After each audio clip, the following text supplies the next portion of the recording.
You're just moments away from a brand new episode of WTF Nations Radio's Pop Culture Warrior, hosted by the dynamic duo CQ and Radar. Pop Culture Warrior is your number one source for all things entertainment.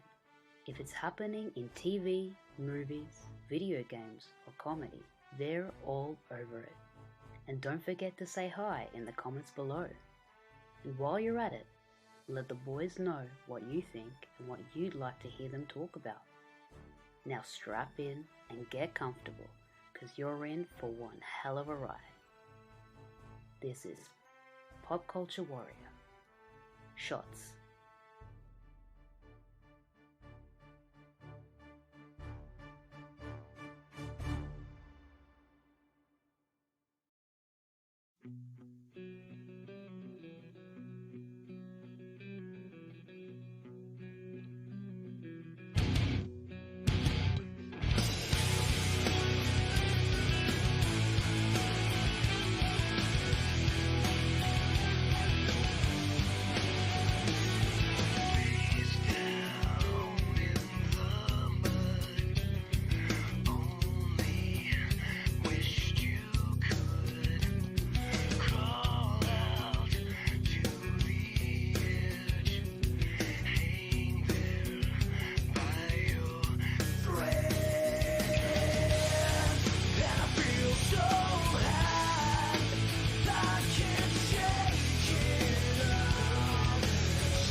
Broadcasting live from the basement of the Pentagon. This is WTF Nation Radio.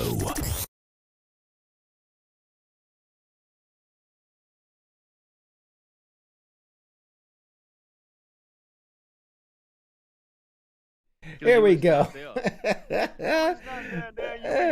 Yeah, it's stupid. I was trying to fix that intro.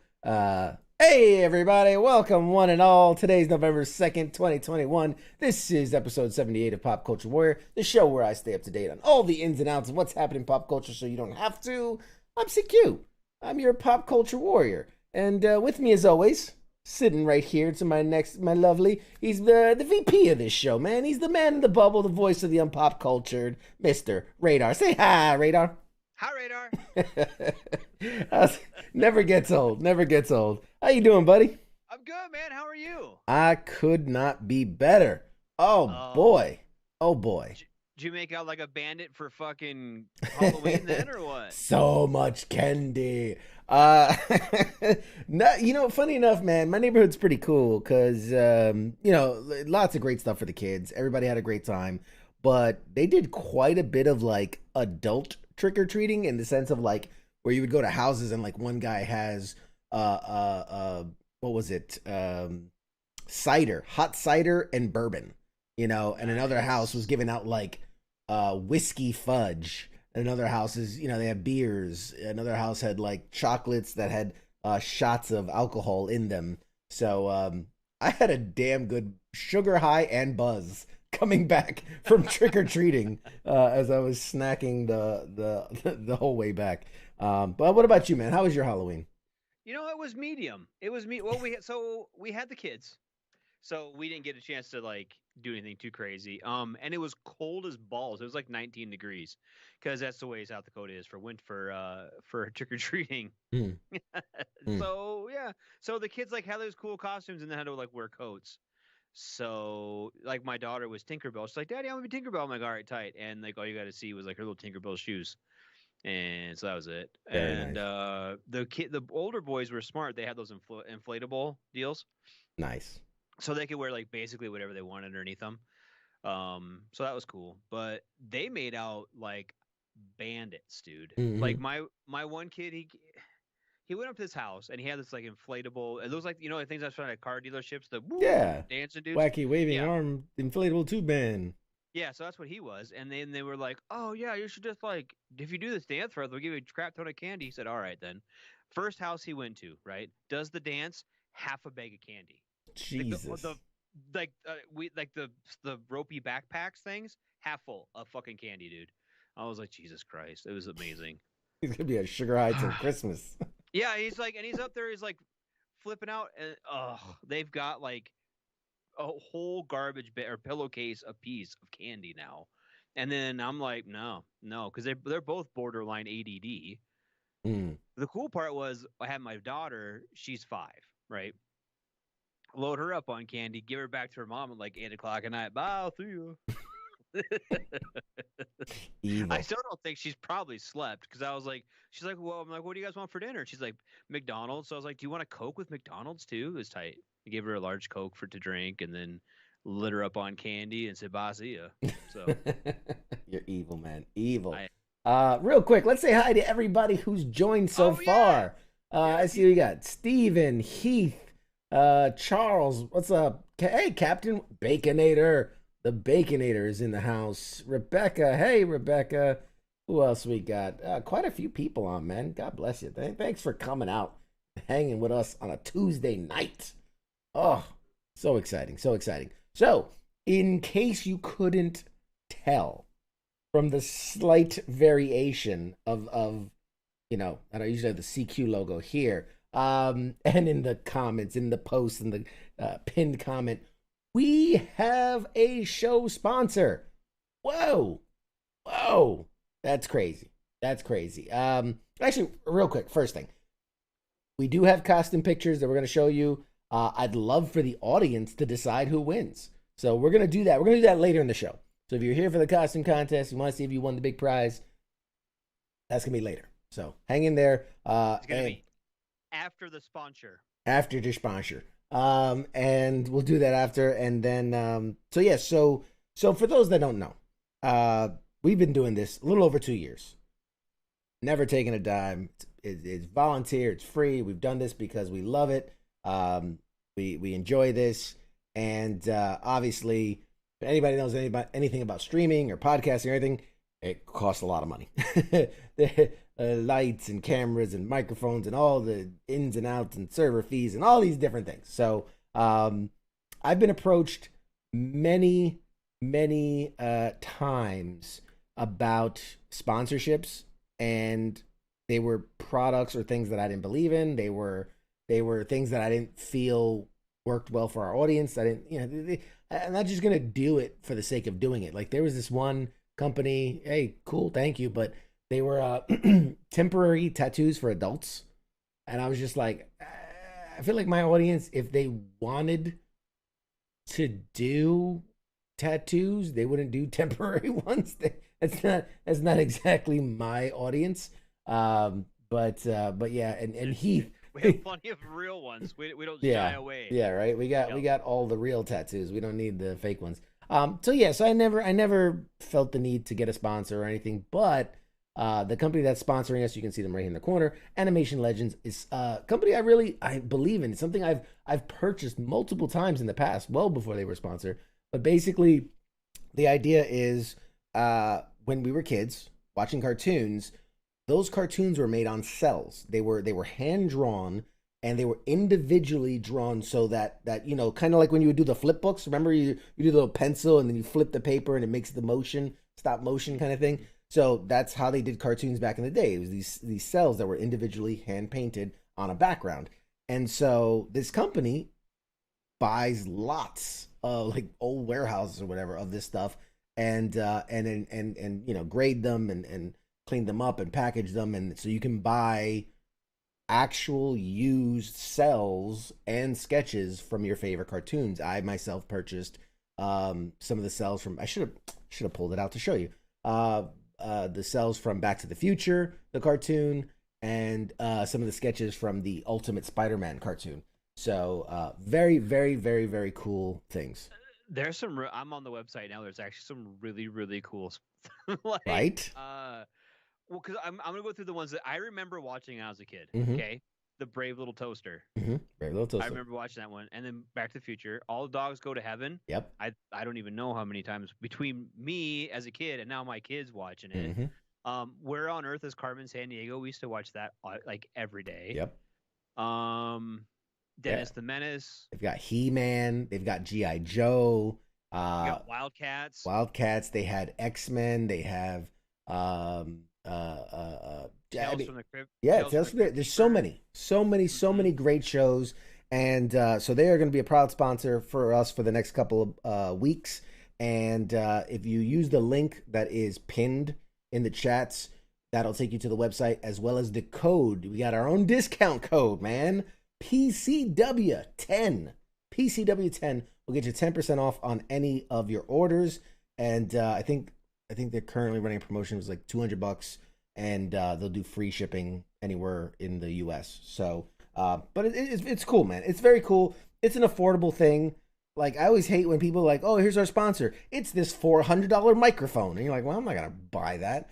Right. But they have very affordable prices. Like, if you know somebody who's a cartoon fan who loved, let's say, I don't know, Beetlejuice the cartoon, they have those cells, and they all have small packet. You can order it's like $15 or $20 just for a couple of the ones. Or if you're more of the high end collector and you're looking for that specific piece, you can buy specific pieces that it's going to run you more, obviously, because you know what you're getting, versus like the randomized kind of packaging of them. Like I bought both times. I bought the random package, and I was very pleased with what I got. So maybe on the break I'll pull out what I have and show it to you guys. That sounds so wrong. I'm gonna whip out what I got and show it to you guys. One of the coolest things I found on their website, and What's not this is one of the only times I don't think I've ever seen this on somewhere that does this kind of thing. Mm-hmm. Upcoming shows. We release new shows every month. Subscribe to make sure you don't miss the release of your favorite show. Yep. And it shows all the ones they've kind of got in the queue that they're gonna put up for sale. That's really neat that they have that. Yep, exactly. These are things that, like, and it's so smart because I thought to myself, I'm like, oh, why not just, these guys, you got to think, if you buy it's thin. It's these thin little pieces of plastic. You buy a big box, that's going to be like 10,000 of them right there. Imagine going through all that by hand and then organizing it and then, taking pictures of it and putting it up on the website. Like, there's a reason they can only do so much at a time. It makes sense. Well, and they've got some really, okay, just a couple names that popped out to me. Beavis and Butthead. Mm-hmm. Mm-hmm. Right. Cops. All right, then. Dennis the Menace, Double Dragon. Fantastic Four, Fat Albert. Mm-hmm. Like, that's, yeah, I mean, G.I. Joe. Classics. Yep. I know our boy Ice loves the Star Wars stuff. They had the cartoon for Star Wars droids and Star Wars Ewoks. So I think I know what I'm getting Ice for Christmas. Getting him some film used cells from those Star Wars cartoons. But they had Street Fighter, Super Mario, the cartoon. I mean, they had some for the Simpsons, or they have some for the Simpsons. I don't think it's currently available, but like they've got good stuff. X-Men. I mean, the list goes on and on and on. Yeah. It's great. And so they're an awesome partner. Tonight we actually have the VP of Animation Legends coming on to talk to us about to talk to us about the company and the product and so we can learn some more. And we'll see what happens. We'll see what happens. But I'm super excited, man. They're such an awesome company. Like, the minute I reached out to them and said, hey, if I'm gonna do a sponsorship thing, I'd love to do it with you. They jumped at the chance. They loved the idea. They're big fans. So yeah, very excited for this partnership for the next couple of weeks. And yeah, we're gonna see how it goes moving forward. But that being said, sir, yes, are you ready to talk some pop culture goodies? Some pop culture. I mean, we could. Isn't there a thing coming up like soon? We want to like maybe Friday something. I feel like there's something this weekend. Eternals, bro. Eternals. Yes. Eternals. I will be seeing Eternals Thursday, and I will absolutely be putting up a review, probably on one of the pages, and then we'll talk about it Tuesday. But yeah, it's curious to me because I've talked to people who have seen it, yes, and they loved it. But you look, and right now it's kind of getting review bombed. It is now the only Marvel film to be certified rotten on Rotten Tomatoes. And that takes into account Thor, The Dark World, Iron Man 3, and some of the others. They've all been fresh, whether they're, highly rated or not. So this is the first Marvel picture to be deemed rotten. And in all fairness, I'm going to say this out loud. Okay. Sure. Rotten Tomatoes, I kind of like once normal people can start putting things on. Agreed. You know what I mean? Like, agreed. Until it is released to the general public. I mean, I'm sure there's been some screenings and stuff where it's not just the film critics who have seen it, but until it's past that, I don't take a lot of stock in the whatever you want to call them, the experts. Yeah. Fuck you guys. Like, you guys said all this stuff was good and it was bullshit. You said this stuff was bullshit and it was good. So, yeah, you know what I mean? I agree. It's funny enough. Remember a couple weeks ago, we had on the show Frank from Frankly Built, the guy that 3D prints all this stuff. He got to be at the premiere, the big LA premiere of the movie. And he even brought in like one of his, like the gauntlets and everything, which is so funny to me because like, I love the way the guy, like, the true fans, the way he thinks, because he goes, I had the opportunity to have the whole cast sign it. But then I thought to myself, the Eternals really had nothing to do with Iron Man, so it doesn't make sense for them to sign my Iron Man gauntlet. So instead, he had Kevin Feige, obviously the godfather of the Marvel MCU. He had Kevin Feige sign it. But I'm like, anybody else would have been like, dude, sign my forehead, sign my hat, sign my shirt, sign my... Who cares what they sign? It's just such a cool thing to sign. But he's like, nah, Eternals don't really have anything to do with Iron Man, so I'm not gonna have him sign it. That's such an Uber fan, like such an Uber guy, like a collector and whatnot. So yes, that is absolutely I talked to him and he said he thought the movie was great. He said that it's gonna a lot of people are gonna like it. So I agree with you. Once the doors open, once the masses can see it, let's see what the general consensus is, not these people who have the opportunity to review bomb it before it even releases. Right. And because for whatever reason, it seems like some of these critics don't like the MCU type movies. They don't Sure. like superhero movies. They find they find critique there where there is none. Right? Where okay, I'm gonna go back to me. To Radar. I've said it time and time and time again on this show, in this chair that I fart in every Tuesday night. And I've said time and time again, make it good, right? Make it good. Make it. I understand it's part of a universe, so a lot of people are going to see it because it's part of Marvel, right? And it tells a story that a lot of people have been looking forward to, right? And I think it's going to have a lot of ties into other parts of this new universe are going to be speaking of, right? So there's more to the story than just the movie, right? But it has to be good. It has to be something that people will go watch and see and enjoy. And I know that Shang-Chi has got a lot of more positive reviews than some, but I've also seen some of the critics be kind of critical to it and say, Yeah. hey, it's got these issues and whatever, dude. It's for the story. Sure. Now, if it sucks, it doesn't matter if it's an MCU property or not. If it's a shit movie, it's a shit movie. Right. So that's where I'm on the fence with it. I actually am kind of looking forward to seeing it. I kind of want to see it. And I feel like with some of the people in the cast, with Selma Hayek in it, and there's a lot of names attached to this film. Angelina Jolie. Angelina Jolie and then Kumail Nanjiani. A lot of great guys. These people, well, I guess Angelina Jolie kind of made some shit movies too, I guess. Who hasn't made shit movies? Tom Cruise has made shit movies, Tom Cruise makes nothing but shit movies. Oh, just kidding. Hot take. But I mean, in all fairness, I mean, I feel like there's a lot of money. There's going to have good production. I feel like it's not going to be. The things I've seen, right? The kind of negative, maybe not even negative, but like medium reviews of it have been the story's kind of hard to follow. Right. Well, if you don't understand it, like, watch it again. Watch it again, or there's like watch some of the other shows that kind of tie into it, and maybe you'll get some more grasp of it and get some more. And I agree. Like that's I don't want to say that's the problem.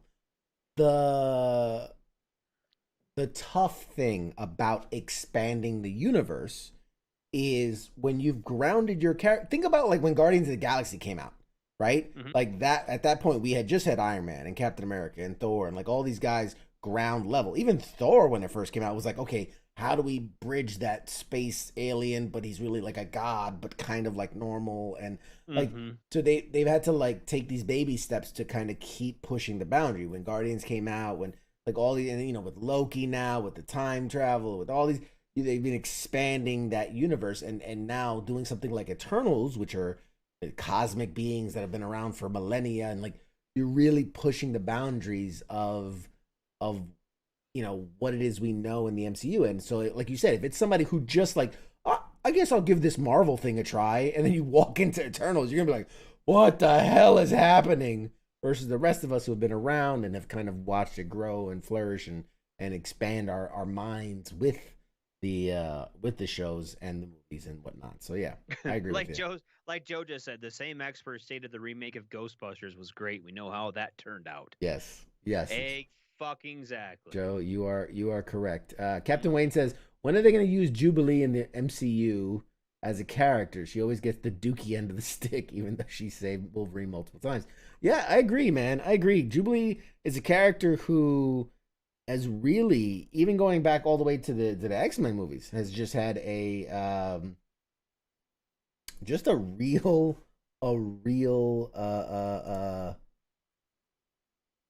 bad, I don't want to say, not great representation. just not great representation. So the now, but isn't there some talk? I and this is me and my fucking zombie or not? Have you been Googling again? Fucking mutants? No. There's been some kind of talk about maybe some of the mutants appearing shortly. Yes. There's that rumor keeps popping up that like sprinkled throughout the phase 4 of the Marvel universe. And phase 5, they're going to start kind of dropping in mutants here and there, and that, eventually build up to something. That would be great. Don't get me wrong, that would be great. I don't see it happening because of it's plainly obvious a lot of the seeds that they're planting, right? We've talked about this, the Young Avengers, the Secret Avengers, the Dark Avengers, like Secret Wars, like all these things that they're planting these seeds to sow later, that I think those things need to come to fruition before we start planting the seeds for the next harvest, the X-Men harvest. You know what I'm saying? You got to think big picture. How can they spread this out? How can they keep this going? Well, hold the X-Men back a little bit. They've already said Fantastic Four is coming. Like, remember, X-Men hasn't officially been announced, but Fantastic Four has officially been announced. So therefore, we're going to see Fantastic Four before we see X-Men. So the idea that they might start sprinkling in X-Men, I'd love to see it. Don't get me wrong. I would love to see it. I just don't see it happening. Unless, we're diving into this whole multiverse thing, and maybe we see cameos by former X-Men. I don't know. Well, we've already seen cameos by former X-Men. Well, right? Yes and no. Have we not? I'm just saying we have. Yeah, I meant cameos where they're actually playing that former X-Men, not an actor who formerly played an X-Men, which is what we got. Well, yeah, I'm just saying. But I think that he got that role because of his X-Men status. I mean, and probably. Who he played as an X-Man. Yeah. So anyway, but what I'm saying, if they introduce, okay, we know that Spider-Man No Way Home is going to have a bunch of multiversal things in it. We know that Doctor Strange 2 is going to have a bunch of that stuff in it. So to throw in one or two, even as just a tease, you know what I mean, and say, hey, they're here, they're part of the MCU. I think they're still trying to figure out how they're going to adopt the old shows into canon and how they're going to fold everything. I mean, the multiverse, this whole multiversal war and all this stuff that's coming up is a neat, tidy way for them to take all this old bullshit and be like, oh, this is a different universe. You know what I mean? That's just a different timeline. You know what I mean? So I don't think this could be quite the cop out, but I mean, when we start looking at things like that, is that how they're going to do it? I mean, it wouldn't surprise me if they start kind of sprinkling them in here and there. But I don't know. It's hard to tell. And I know Radar, am excited to see some X-Men, some mutants in there. Because here's the deal. I've always kind of enjoyed the I think some of the movies have really fucking sucked balls. Some of them. Yeah. The X-Men movies. Sure. Let's be honest. Sure. And I don't think they were done the justice they deserved. And I think that the way the MCU is going and growing and progressing, that we could really have some cool we could have some really, really, really cool X-Men movies coming out. And I'm excited for that. And I think that's what I get swept up in. So, I mean, I don't know. I would rather see an X-Men movie come out than Doctor Strange 2. How dare you, sir? I would rather see something along those lines come out next than I think where that storyline is going is going to be really interesting. Honestly, I'd almost rather see it than Guardians of the Galaxy 3. Wait, let's test your popular opinion here, because you're a man of the people. That's why we have you on the show. I'm the uber nerd. You're the man of the people. You have the pulse on the people. So people, you in the chats, would you rather see an MCU version of the X-Men sooner than you would see Doctor Strange 2 or, like, let's say Guardians 3, anything like that? Anybody? I'm curious. And while people are furiously typing on their keyboards, Mike Larson said, so we're just talking about X-Men. Perfect. I think he's right. Marvel will wait until people lose interest in things like the Avengers, and then boom, X-Men. Right. And I think that's a perfect thing. I think that's once we get that, because look, we know they're gonna do like the Kid Avengers. We see it coming. We see the seeds. Yep. We know they're gonna do the Dark Avengers. We've seen the seeds. When people get that Avenger fatigue, I think Boom. Perfect time. Like Mike said, I think perfect time. X-Men comes in. Okay, but here's the deal. Why wait? Okay, why get people to that point? Because when you start, I think of it as like the Walking Dead scenario, right? Mm-hmm. Why get people so fed up with the same bullshit when you can fold in some new bullshit and then sell it as a new product? Oh, radar. You see what I'm saying? Like radar. You don't got to beat that horse till it's dead when you can kind of, hey, we got these new guys too. You see what I'm saying? Radar. We're gonna have to check your credentials, man. I don't see a lot of people agreeing with you. I see. That's fine, dude. I see. That's fine. I'm a Groot lover. I see X-Men can wait. X-Men can wait. Don't deny me my Cumberbatch for another X-Men movie. Let's see what else. Close tie for first between X-Men and Guardians. Yeah. Man, I don't know. I don't know, radar. I mean, okay, so Groot's gonna go, I am Groot, and then fucking Adam Warlock's gonna come up and they're gonna fucking kill him or some shit. I just summarized the whole fucking movie. Right? I need anybody want to? I need a new co-host. I need somebody who's in touch with the people. Because I just told you Guardians 3, the whole fucking plot at once. They're gonna paint some guy gold. He's gonna get beat by Thor. Fucking I am Groot. Movie's over. There you go. There you go. Charles is with Radar. He's voting X-Men. So there you go. You got one guy on your bandwagon. You got one guy in your party, man. That's fine, dude. That's cool. Party of one. Why? Just because, like, maybe you want to be happy about it? Put Groot in with fucking X-Men. I don't give a shit. You put Thor in with the fucking Guardians. Put whatever. But I think what we're really going to roll into here shortly is I think it's going to get. I think the MCU is going to get very crowded. Whoa. You know what I mean? Sure. Like, we've basically written off, 3 characters, right? Yeah, so we're talking Iron Man, Captain America, Black Widow. Yep. Anybody else? Thinking about anybody else? Technically Gamora, but then we kind of reset Gamora. Gamora's back. She's back with earlier, younger Gamora. Yeah, I mean, but here's the thing: the movies were always meant to emulate the comics. And think about the comics. There's thousands of characters. Thousands. Right. They did a whole culling in the X-Men world. He's right. Charles is right. We won't have any new Black Panther content, but different.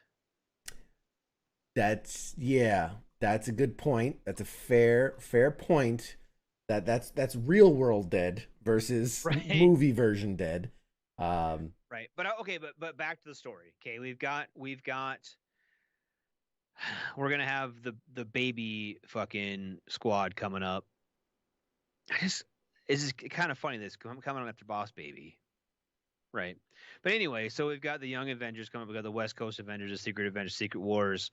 You've got the Guardians of the Galaxy, the Guardians of the Multiverse. I don't know what they're going to do with that, if anything. Mm-hmm. Like, we've got all these different kind of superhero cliques. And, I mean, what villains we got coming up? We got Kang. We got Galactus coming at some point. Kang's going to be the big one, I think, for now. And then Galactus, will be the when you introduce the Fantastic Four, that's when you introduce Galactus. Big threat. But and then Guardians is going to have Adam Warlock. That's already been announced. Mm-hmm. I mean, Spider-Man's going to be all kinds of fucktardy. I'm not even going to worry about all that bullshit over there. So I mean, Great word. I don't even know. Like, that's just going to be. That's actually the more and more shit comes out for that, the more and more I think is just going to be like. That was been the big complaint about the Eternals is there's a lot going on, not enough time to tell the whole story. Right. And the more things it sounds like they're trying to pack into Spider-Man No Way Home, it kind of feels like that's where that's going to. Mm-hmm. I feel like there's going to be a lot of things there, and it's not going to have a time to tell the story correctly. Does that make sense? I'm not going to lie, man. I do have one concern. I do have one concern with this movie because obviously I'm a huge Spider-Man fan. Everybody knows that. And I think they've been doing a great job with this. But remember, it was like when Iron Man 2 came out and they had switched gears from saying, oh, we're just releasing this movie to like, oh, we're leading up to the Avengers. So Iron Man 2 had to take this place of servicing the story for Iron Man, but also world building to not just Iron Man, but to drop nods to Captain America, to drop nods to Hulk, to drop nods to Thor, to drop nods to like we're leading to the Avengers. Like, and I think the movie suffered because of it, right? It didn't get to tell its story. It was trying to lay roots for all these other stories. And so what I'm worried about is the more we hear that's potentially coming out, right? That we're gonna get Green Goblin and Doc Ock and all this and all the Spider-Mans and all these people and all those people. It's like if the story gets ignored for the fact of, well, we've got to tie into the MCU, we've got to tie into the old Sony movies, we got to tie into two other different versions of Spider-Man, and also, because they want to spin off their Sony verse, so we have to make roads towards that, and Venom might appear, and in his universe we've got to lay out that universe, and it's like, well, shit, the Spider-Man movie completely got the Spider-Man part of it got forgot. You know what I mean? For this world building and universes colliding thing. Don't get me wrong. I want Tobey Maguire in there. I want Andrew Garfield in there. I want to see old villains. I want to see Doctor Strange. I want to see all of that. But I'm starting to get a little nervous because anytime I think back to Spider-Man 3, I think back to Civil War or Age of Ultron, anytime they were trying to do these movies that tied in bigger worlds and worlds colliding and tying off loose threads and following our story but also leaving room for those stories to go, and like anytime it's been done, it has ended poorly. The Amazing Spider-Man 2, Andrew Garfield's second movie, it set up the Sinister Six, right? It gave us Rhino, it gave us Electro, it gave us Green Goblin, and there were so many teasers, and they were gonna the cliffhanger, and it was gonna lead to. But what happens is you do all this world building, and then the movie itself suffers because of it. Yes. And look what happened. That ended that universe. So yes, that's what makes me nervous as a fan. Marvel's done a great job. You got to give them the benefit of doubt because they could have messed up Civil War, which had too many people. They could have Infinity War and Endgame were massive, and they pulled it off. The thing about Infinity War and Endgame is they had one villain, right? Essentially one villain. Sure, yeah. And they all came together to. I liked how they brought these worlds together to fight one villain. Yeah.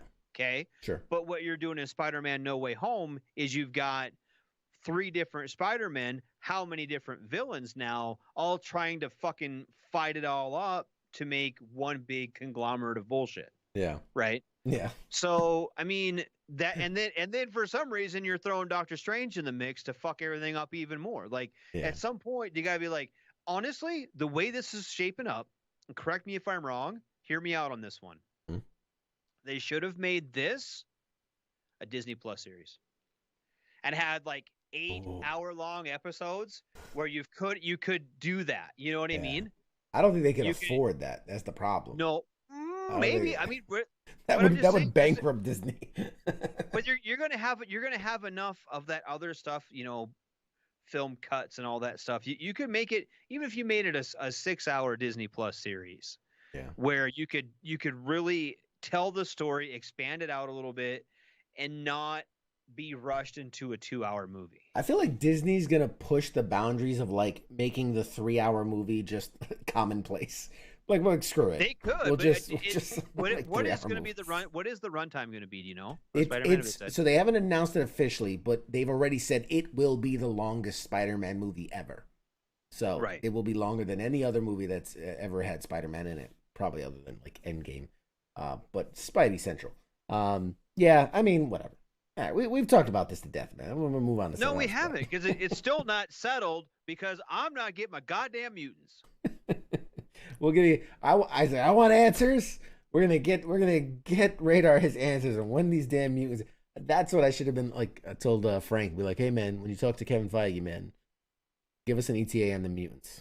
Give us what's the lowdown. I should have texted him, dude. And here's the thing: by no means do you have to be like, look, on this day we're getting mutants, but just you could be like, look, it ain't gonna be in like the next 2 years, so that way you can like push the snooze button and be like, all right, I'll check back in 2 years. Here's the deal. He doesn't even want to give out that much information. He's just like, they're coming. Whenever someone asks, they're coming. They're coming. Yeah. They're coming. He doesn't say they've already been here. He doesn't give a date. He doesn't say they're not coming for a while. He just says they're coming. Yeah. They might have been in fucking WandaVision and we just didn't even fucking see them. You know what I mean? Like, I'm It always just comes saying, back like, to WandaVision and mutants with you. yeah, fucking, there's mutants in WandaVision. Pretty sure about it. Oh man. I can't wait. It was like our kids are gonna be like grown ass adults, and they'll be like, "Hey, I heard mutants are on the horizon from the MCU." Right? I'm like, "Oh, let me We're tell gonna be in the you." fucking. We're gonna be in the nursing home. So we talk about WandaVision. Oh, on my deathbed, Radar on his deathbed. Mutants. His last words as he dies, and then they And announce the X-Men. Kevin Feige's gonna be like, they're coming, Radar. Don't worry about They're it. coming, buddy. They're coming. Because Kevin Feige is gonna be in my fucking on my deathbed probably. Yeah, yeah. Naomi said, "Let me dust off my X-Men VHS tapes and watch them tonight." That's good. I like that. I should. I don't need to. I'm just rewatch WandaVision. Yeah. All right. Changing subjects. All right then. Movie news. All right. So. Movie. Change subject from movie news to movie news. All right. Well, tight. this is more formal movie news. Okay. Do you not recall last week when we talked about the upcoming Super Mario movie and the crazy cast? You know, like Chris Pratt and Jack Black and all these people. Crazy. Was it April Fool's joke? No. It is 100% happening. But here's what's crazy. Just confirmed this week that our boy Chris Pratt would be voicing another animated legend. So he's going to be the voice of Mario, which I love Chris Pratt. I cannot think of his voice as Mario. I can't. Oh, I'm in. Dude, I'm 100%. After all the other comedians that are going to be on that, I can totally see it. It's gonna be a blast, dude. I am 100% on all the casting for that movie, except for Chris Pratt. He's probably got some sort of fucking it's me, crazy it's Italian Mario. Yeah, but Chris Pratt version of it. He's gonna come and listen to like Andy Dwyer as Mario. Yes. Anyway, so it has just been announced that Chris Pratt will be voicing Garfield in an upcoming movie. Yeah, I saw Garfield the cat, man. Another fan favorite franchise. It's going to be an animated movie from Sony Pictures. It's being directed by Mark Dindal, who did Chicken Little. It's an animated feature film. Script being written by the people, one of the guys from Finding Nemo. The Garfield creator, Jim Davis, is the executive producer on the film. So, yeah, it's going to be something, you know. It's going to be interesting. Every other Garfield they've put in the movies have sucked. Every other Garfield film has sucked. Giant donkey balls. Bill Murray did 2 of them, man, and I don't think that they were. They were still. I don't think they were bad, dude. They were bad. I don't think they were bad. Be honest with yourself right now. They were bad. I'm a pretty positive person, and I will say I don't think they were bad. They weren't. They were bad, great. Dude. They weren't really good. They weren't good at all. I wouldn't say they bad. They weren't even good at all. They weren't good at all, dude. There was nothing good. You're so negative. Bill Murray was the only good. No, I'm not trying to be negative, dude. I'm trying to, because I love Garfield. When I was a kid, my grandma had the Garfield books. I read every fuck Garfield book till I was like 12 years old. I just flipped through them. Love Garfield. I love everything about Garfield and his fucking lasagna thing. Like when he was too fat and his fucking legs wouldn't hit the ground. I feel like that most days. Okay? Love it. I love Garfield. Yeah. Every film adaptation of Garfield has been a giant kick in the balls, dude. Let me ask you, are there any good ones out there? Think like Alvin and the Chipmunks, Garfield, Alvin and the Chipmunks is horrible. Paddington Bear, I think, was one of them. There was one for Christopher Robin, for Winnie the Pooh. Has there ever been one of these that you've liked? Because maybe you're the problem. No, dude, I haven't liked any of them. I try, dude. I watch them. I try. Mm-hmm. I try. It's not like I am wanting it to fail. I try to watch it, and I'm just let down. Jen in the chat says she's looking forward to the Clifford movie. They're doing a Clifford the Big Red Dog movie. I can't tell if you're being sarcastic or not there, Jen, but I'm going to take your word for it that you are excited to see the Clifford movie. So, good for you. Scott says maybe Garfield's meant to get more children audience. Here's the deal. I watched the ones when I was a child. They weren't any good. I'm still basically a child. I'm just a child with more money and a hairier chest. I'm just a child and with a they're job. still, yeah, basically. And I just can't. And I try, dude. I try so hard.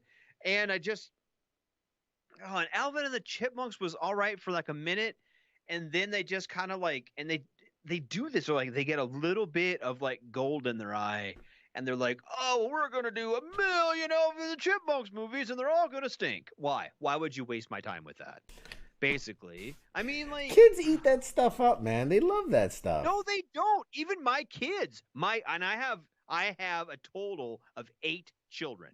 Okay, total of 8. I have 4. My wife has 4. Okay, and they go from 20 years old all the way down to 5. If I play some bullshit like that, they're all gonna be like, no, dumb, not watching it, and they'll go back to playing Fortnite or whatever, or playing Minecraft on their tablets or some shit. And no offense, dude, they just can't. And then I try, because I love Garfield. I bet I even have like a Garfield shirt somewhere. Maybe I'll wear it next week. But I can't, dude. I just can't get behind the get stoned. That's a good option. Try harder, get stoned. That's why I was laughing over here at the comment. That's funny. I don't hate that idea, but guys are awesome. I love you guys. You guys are great. All right, something that I think might cheer Radar up is I mean, this is a beloved franchise for me.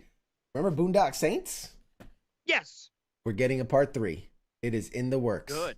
Yep.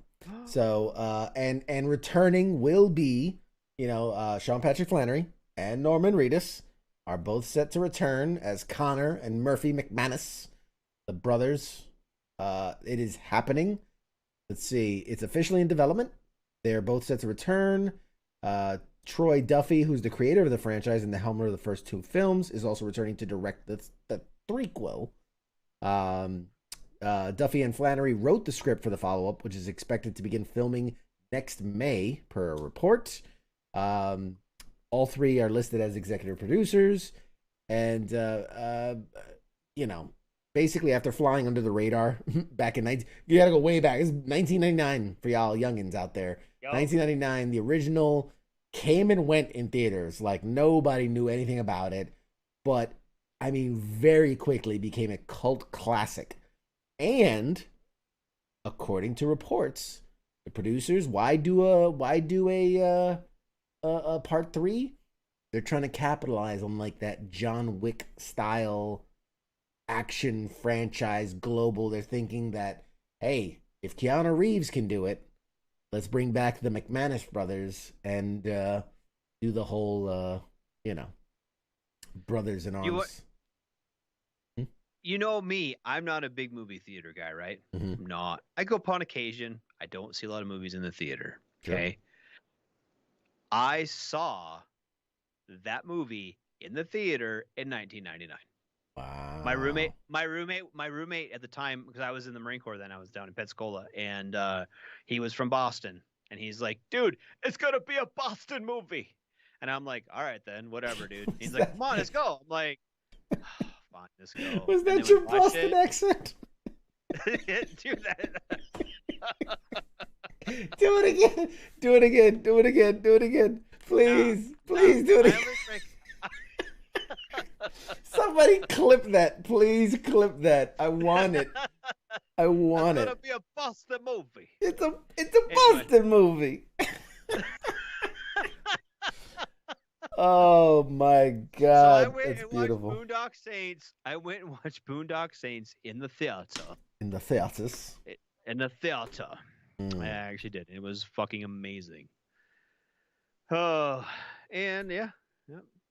So it was great. Outstanding. All right. It looks like this just in. Somebody sent me pictures of Black Panther filming. Huh. All right, I'm gonna check these out. So it's yeah, it's hard to tell. It's hard to tell. It just looks like a bunch of. It's like they're unloading ships. But I guess they're filming down in Georgia. It's all fenced off. It just looks like a bunch of ships in a shipyard. But all right, I'm gonna check those out. And well, I sent you those ones, the behind the scenes for Transformers as well. Yeah. Yep. You did. Yeah, I meant to post those. Those were actually pretty cool. Watching. Where were they? Like Machu Picchu or something like that? Yep. Down by there. They had like I guess they're filming the new Transformers. I don't know if that's like the Beast Wars movie, but they had the trucks just rolling through the roads, which was pretty cool. It's weird seeing like Optimus Prime like as a real truck, not like as a CGI thing on the movie, Right. but like as a real truck just kind of burling down the road. Pretty cool. All right, what else? What else do we got? Oh. We got a trailer. A new trailer came out for the Morbius movie. And I'm gonna cue that up because I really I have thoughts. And I need to hear from you. So guys, let's watch the trailer for Morbius.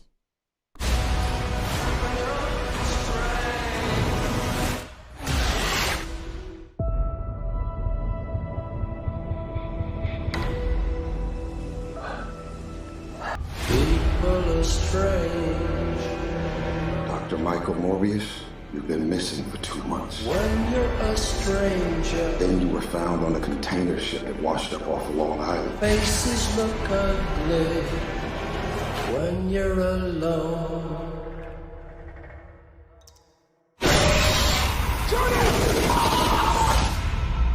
What did you do to yourself, Doctor?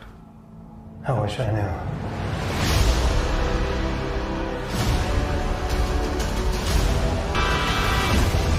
There are limits.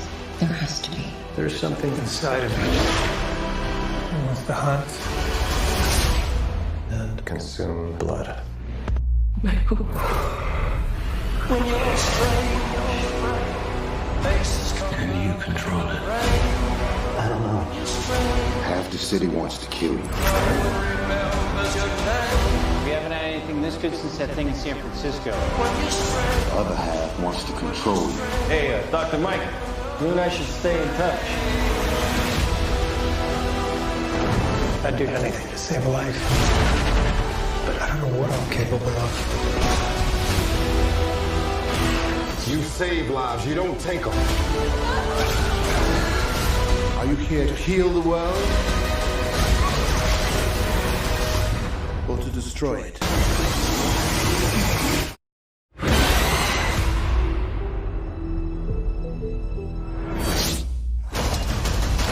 Who the hell are you, man? I am Venom. I'm just kidding. It's Dr. Michael Morbius at your service. All right. Whew. Radar, thoughts? Yeah. Morbus. I don't know. It's better than my Boston accent.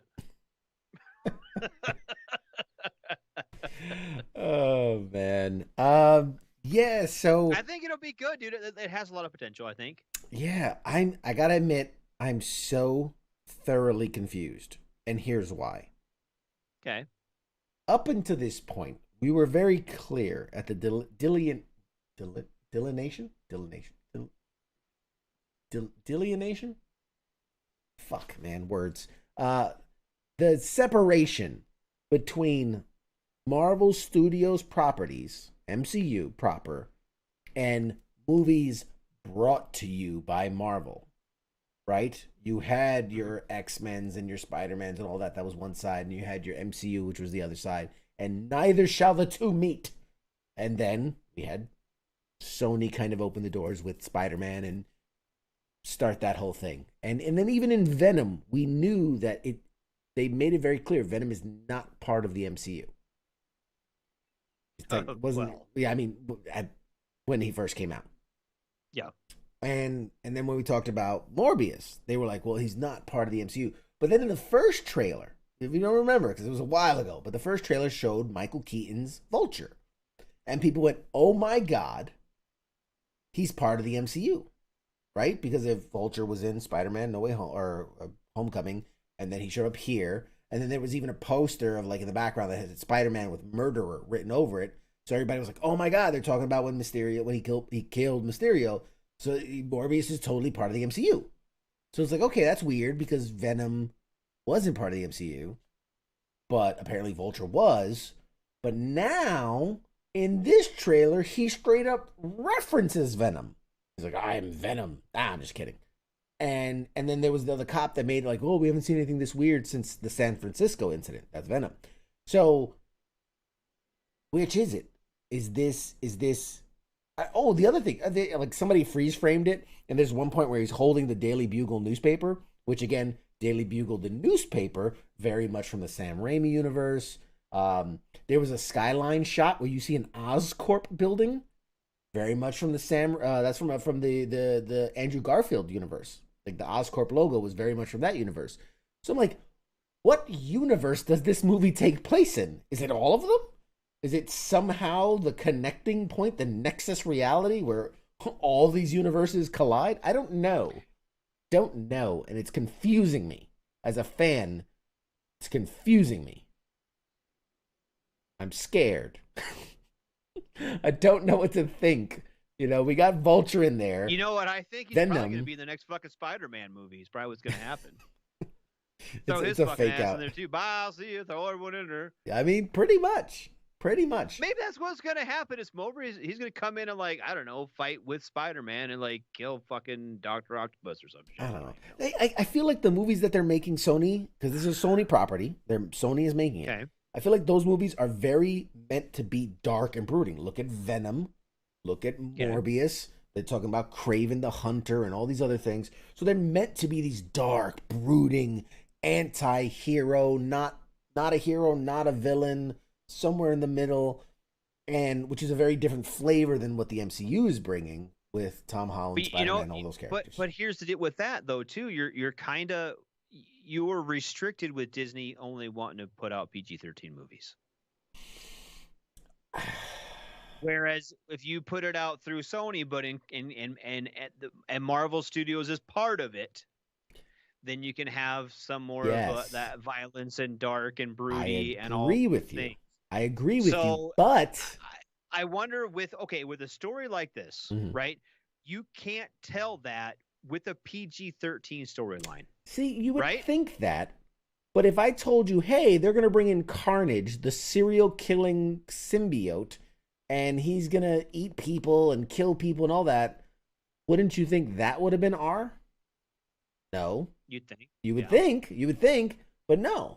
They made it a PG-13. Like, if you can turn Carnage into a PG-13 movie, you can turn anything into a PG-13 movie. I mean, it's not going to be a good PG-13 movie. It is what it is. I think the movie would have been much better served with an R rating, but whatever. The power. Well, that's what I mean. If you're, because I know they make the movie and then send them to the ratings board. They know what they're going to get basically, but you know what I mean. I don't know, dude. I just yeah. It is getting messy. It is, but I mean, basically, essentially, right? Marvel Studios says what is and is not canon in their universe. Sure. MCU universe, yeah. Now that we've expanded the multiverse, right? They can simply say that's in a different. They have their own branch of the multiverse, and that's the direction that they're heading. And you could continue on that branch of the multiverse for a while, right? I just had a thought. What if? Hear me out. We already watched that. We already watched that. Season 1's over. But stay with me here. What if in Spider-Man, right? We know there's going to be these kind of I don't know if they're collapsing universes or just pocket universes, or we're just going to get crossover universes, whatever it is. What if at the end of that movie, in order to set everything right, our Spider-Man basically has to abandon the MCU? He has to leave the MCU. He has to go.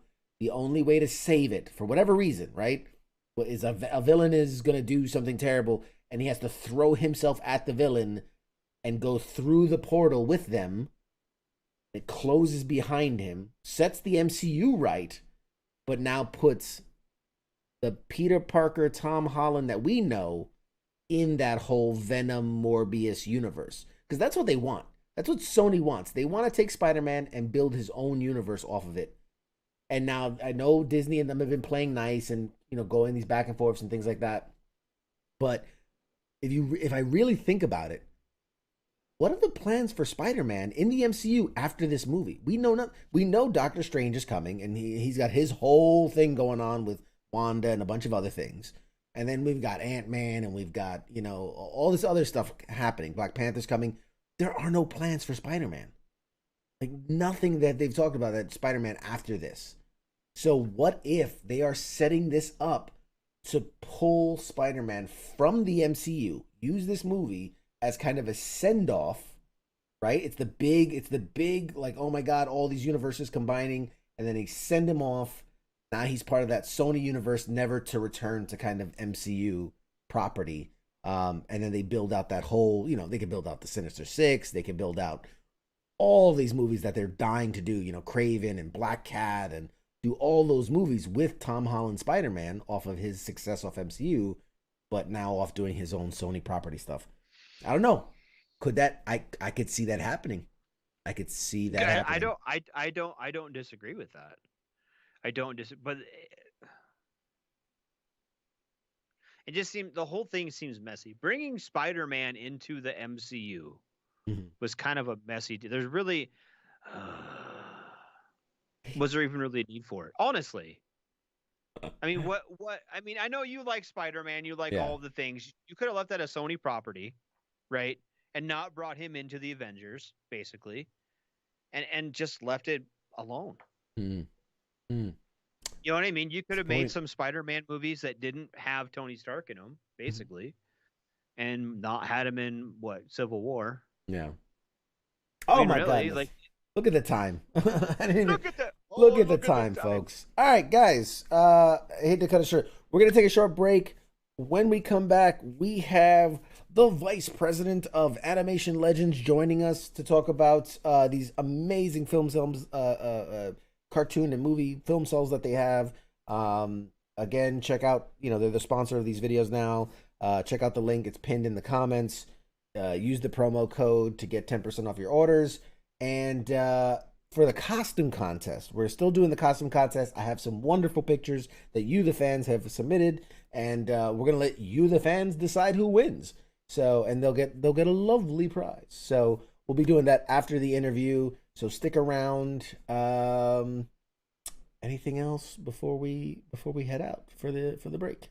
No, I don't think so.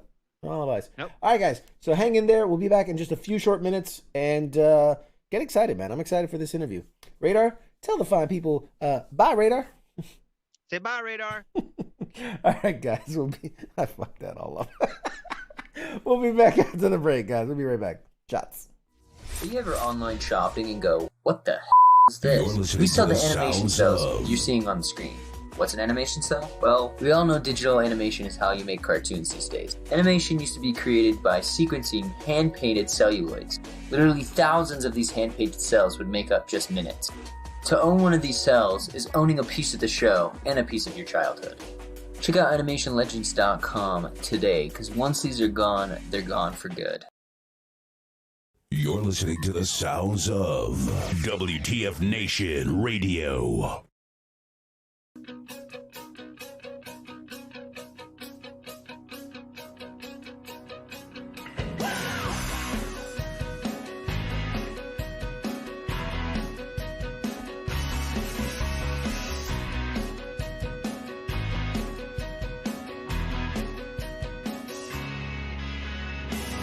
Shed a smoke, broken and tail, commiserating so hard to let go.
I stood there in that middle of church with a bottle of gin in my hand. I'm looking up at the rooftop like I'm trying to find my long lost friend. My days turn to nights, my nights turn to weeks when you live. The voice of U.S. Army, WTF Moments. This is WTF Nation Radio.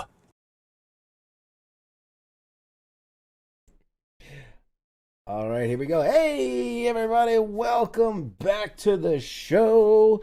It is Pop Culture Warrior episode, I don't know, whatever the hell we're on, 78, I think, at this point. And, oh, man, I am excited for tonight's guest. I know we've been kind of chit-chatting about it most of the night. So for those that maybe are just joining us, we recently got sponsored, which is fantastic. But it really is exciting because I love this company. I love what they're doing. I'm a big fan. I've already purchased a bunch of stuff, and I'm now going to have to purchase more, of course.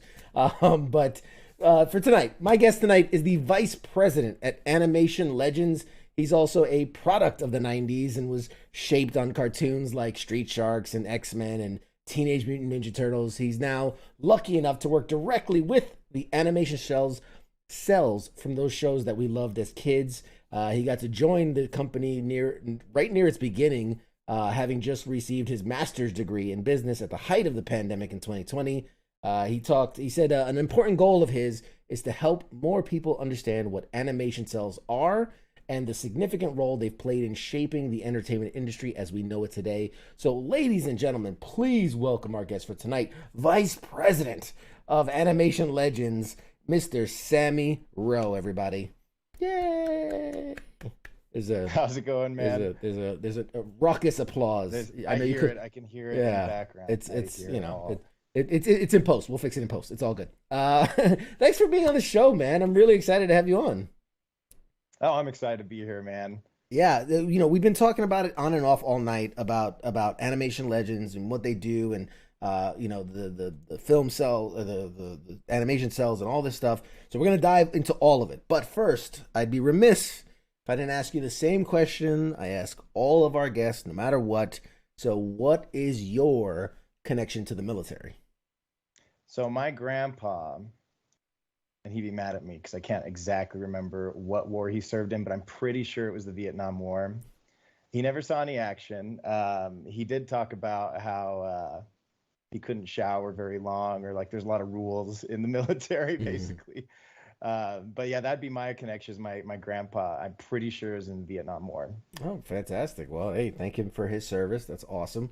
Okay, so man, I have so much. Sorry if I seem overwhelmed. I'm so excited. No, I'm so excited to talk about this. It's been on my brain for a couple weeks now as we've gotten closer and closer to it. So just, to give people a sense of a little bit about you. Tell us a little bit about you and kind of how you ended up with Animation Legends, and then we'll go from there.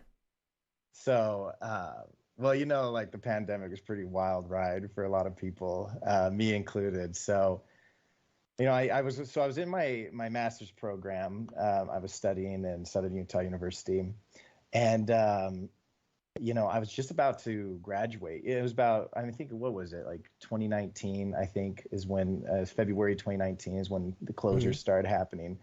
So it's like the beginning of the new year. I'm excited to graduate. And I actually was planning, I had been like kind of looking at, jobs and, everywhere, just kind of looking around. I really liked marketing, really liked online stuff. But I actually, and this is a fun fact for some of your government workers, I got top secret clearance, thinking about like, I guess you don't actually get it till you're hired, but I actually like had the interview where they, sure, talk to your dog and make sure you didn't do anything shady in the past or whatever they do. Right. But yeah, so I was kind of looking at all these different options, and then the pandemic hit, and I was like, oh, wow, okay, this is interesting. Graduated in about May, so just 2 months after all the closures started happening. And I was like, well, I guess I should like look around. No one was really hiring. I had a job. It was like a part-time job I was kind of doing while I went through school. And I was kind of like, okay, where do I go from here? Well, I actually know, so the owner, CEO, Jacob, why I knew him, and he's like, hey, we're getting this thing started. Do you want to like be a part of this? And I'm like, sure. And it was like, 3 of us or something. It was like, it was pretty small. and I just helped him with the online stuff, and it was a blast. Like I found out I just love like digital marketing, anything digital. It's just so much fun to kind of see how websites look, how people interact with your brand online, and I really enjoyed it, and it just kind of grew from there. And now I think we have like 12 employees, and we continue to grow. Like I'm grateful for that. It's really been a really interesting ride, but that's kind of how I got into it. Is really I just kind of a connection and me being like totally open for an opportunity, not knowing where I was going to make money. And when you don't have a job, I don't know about you if you experience it, but whenever you don't have a job, that's when the car, I got in an accident, your car starts to act up. You see that check engine light, know? Well, I actually got in a car accident, like the first one I've ever been in, at that time. And I was like, oh, this is nice. But really it was just like right time, dude, right place, right time. And I'm really grateful for it. Yeah. When it rains, it pours, right? That's what the saying dude. is. It's always my car, dude. I always the car. All right. Well, yeah, bad luck. Okay. Don't take a ride with you. Got it. All right, cool. That's it. Especially when your bank account's getting low, then, right. for sure. Right. Exactly. Yeah. All right. So to really, set the stage, before we talk about the company and what it does, can you explain to the folks at home, what are animation cells? All right. So we all know, okay, this was interesting. Everybody's seen an animation cell. They just don't know they have. So back in the day, 80s, 90s, even way back, when they first started doing animation, they used to hand draw like every little scene. And a cell is like short for celluloid. So it's like this plastic sheet that's clear. And they would draw every movement on these like sheets and just put it down in front of a camera. And then just like, like those flipping books basically used to make in elementary school. It is basically that. That's how we animated up until, around 2001, 2002 approximately is when we started going digital. But like all the 90s stuff, and I say 90s because like I used to watch a lot of cartoons. I love my 90s cartoons. Sure. They were all made thousands of those little sheets just like pressed together and just like, and they would overlay different things, objects, anything that moved. Like when you're watching, you're watching a cartoon. I remember thinking this when I was a kid. Like you see a cartoon, you knew what was about to move because it looked different, like the way they drew it. And it's because it was on top of an animation cell and they layered it on top top of the characters. It's off the background. It's separate from the background. So it wasn't like quite the same. It's like, something's gonna happen with that rock. You knew because of the way they drew it. Yep. I mean, I just remember thinking that as a kid, like, oh, okay, I'm seeing something here. That's basically what it is. It's like a cell is that sheet, that frame that we see, and there's thousands of them that make up your shows, episodes, movies, whatever you're watching that's animation, pre-2001. Right. I'm curious. So let's say if you know this, in an episode of like X-Men the cartoon from the 90s, how many cells ballpark would be in a single episode? It depends on the animation. So I'll give an example like He-Man. I think in a single episode there was definitely 700 to 1,000 probably. Yeah, but He-Man, and I say approximately because He-Man's a hard one because Filmation got so good at reusing cells. I could be wrong because they reuse so many cells. So it really depends. You watch like a Studio Ghibli film, they probably use, I think that heard 45,000, in some of their shorter films. So, maybe a He-Man, maybe actually with He-Man, I'm probably wrong. It's probably lower, like 200. But it really depends on the animation. You can see it. It depends on how they move, how many cells they're using. But I would say for an episode, you're in the hundreds to 1,000s, depending on how the quality of animation is. Sure. And I even remember I saw something on Facebook or something where they do the comparisons where it was like in one it was Mowgli from the Jungle Book, and then it was like what's his name? I know what you're talking about. Christopher Robin from Winnie the Pooh, and it was there. And they walk exactly the same, and it's like, well, they use the same. They repaint over. Like they painted over the clothes or whatever, but they reuse the same cells. You gotta think. I mean, cells. Yeah, like you gotta think like the amount of time that would go into animate them, and like you really need to talk to an animator about like how long it would take. But I mean, we've been able to kind of like learn from a lot of them, and I remember some would say, they get paid per scene, and it's like, how fast can you go? Some guys can do it in a week, some needed more time, but they kind of got paid per scene, and then depending on the project. Right. The detail, but like, yeah, and the detail, and it's wild. So, like I said, Filmation, we work with a lot of Filmation cells, and they got really good at like reusing the same thing, and I guess Disney did that. And when I saw that, I actually hadn't known before that, like, oh, maybe they did just draw over it. Because most of the time it's like with He-Man, they have the same one where he like jumps and puts out his arm, and they just like reuse that over and over again. But so, yeah, they would. I mean, I'm sure Disney, Hanna-Barbera stuff like Flintstones, same example. It's like they would do things where they could just move the head. You'll see when they're talking, they just move the head. Body doesn't move because they just want to paint that head. Because otherwise, it cuts the animation down like 30 to 70%. Yeah, so. And you look at a lot. I remember a lot of the designs of those early days. Everything was very one color, right? Like every character had like their one color theme. Whatever it was, clothes or accessories were very simple. Simple shapes, nothing detailed, nothing ornate or complicated, multicolored. Like everybody had very like their own color palette, almost like Power Rangers. Everybody had their own color, and that's what they went with, yeah, exactly. It makes sense to make it easier. So hey guys in the chats, if you have questions for Sami, questions about the animation, the cells, the company, anything like that, go ahead and put them in the chats. I already got Timmy calling me out saying we know CQ wants those Back to the Future cells. I already have Back to the Future cells. I'm pretty sure you got those. Yeah. I would take more, absolutely. In fact, my background right there, that's the flux capacitor signed by Doc Brown himself, Christopher Lloyd.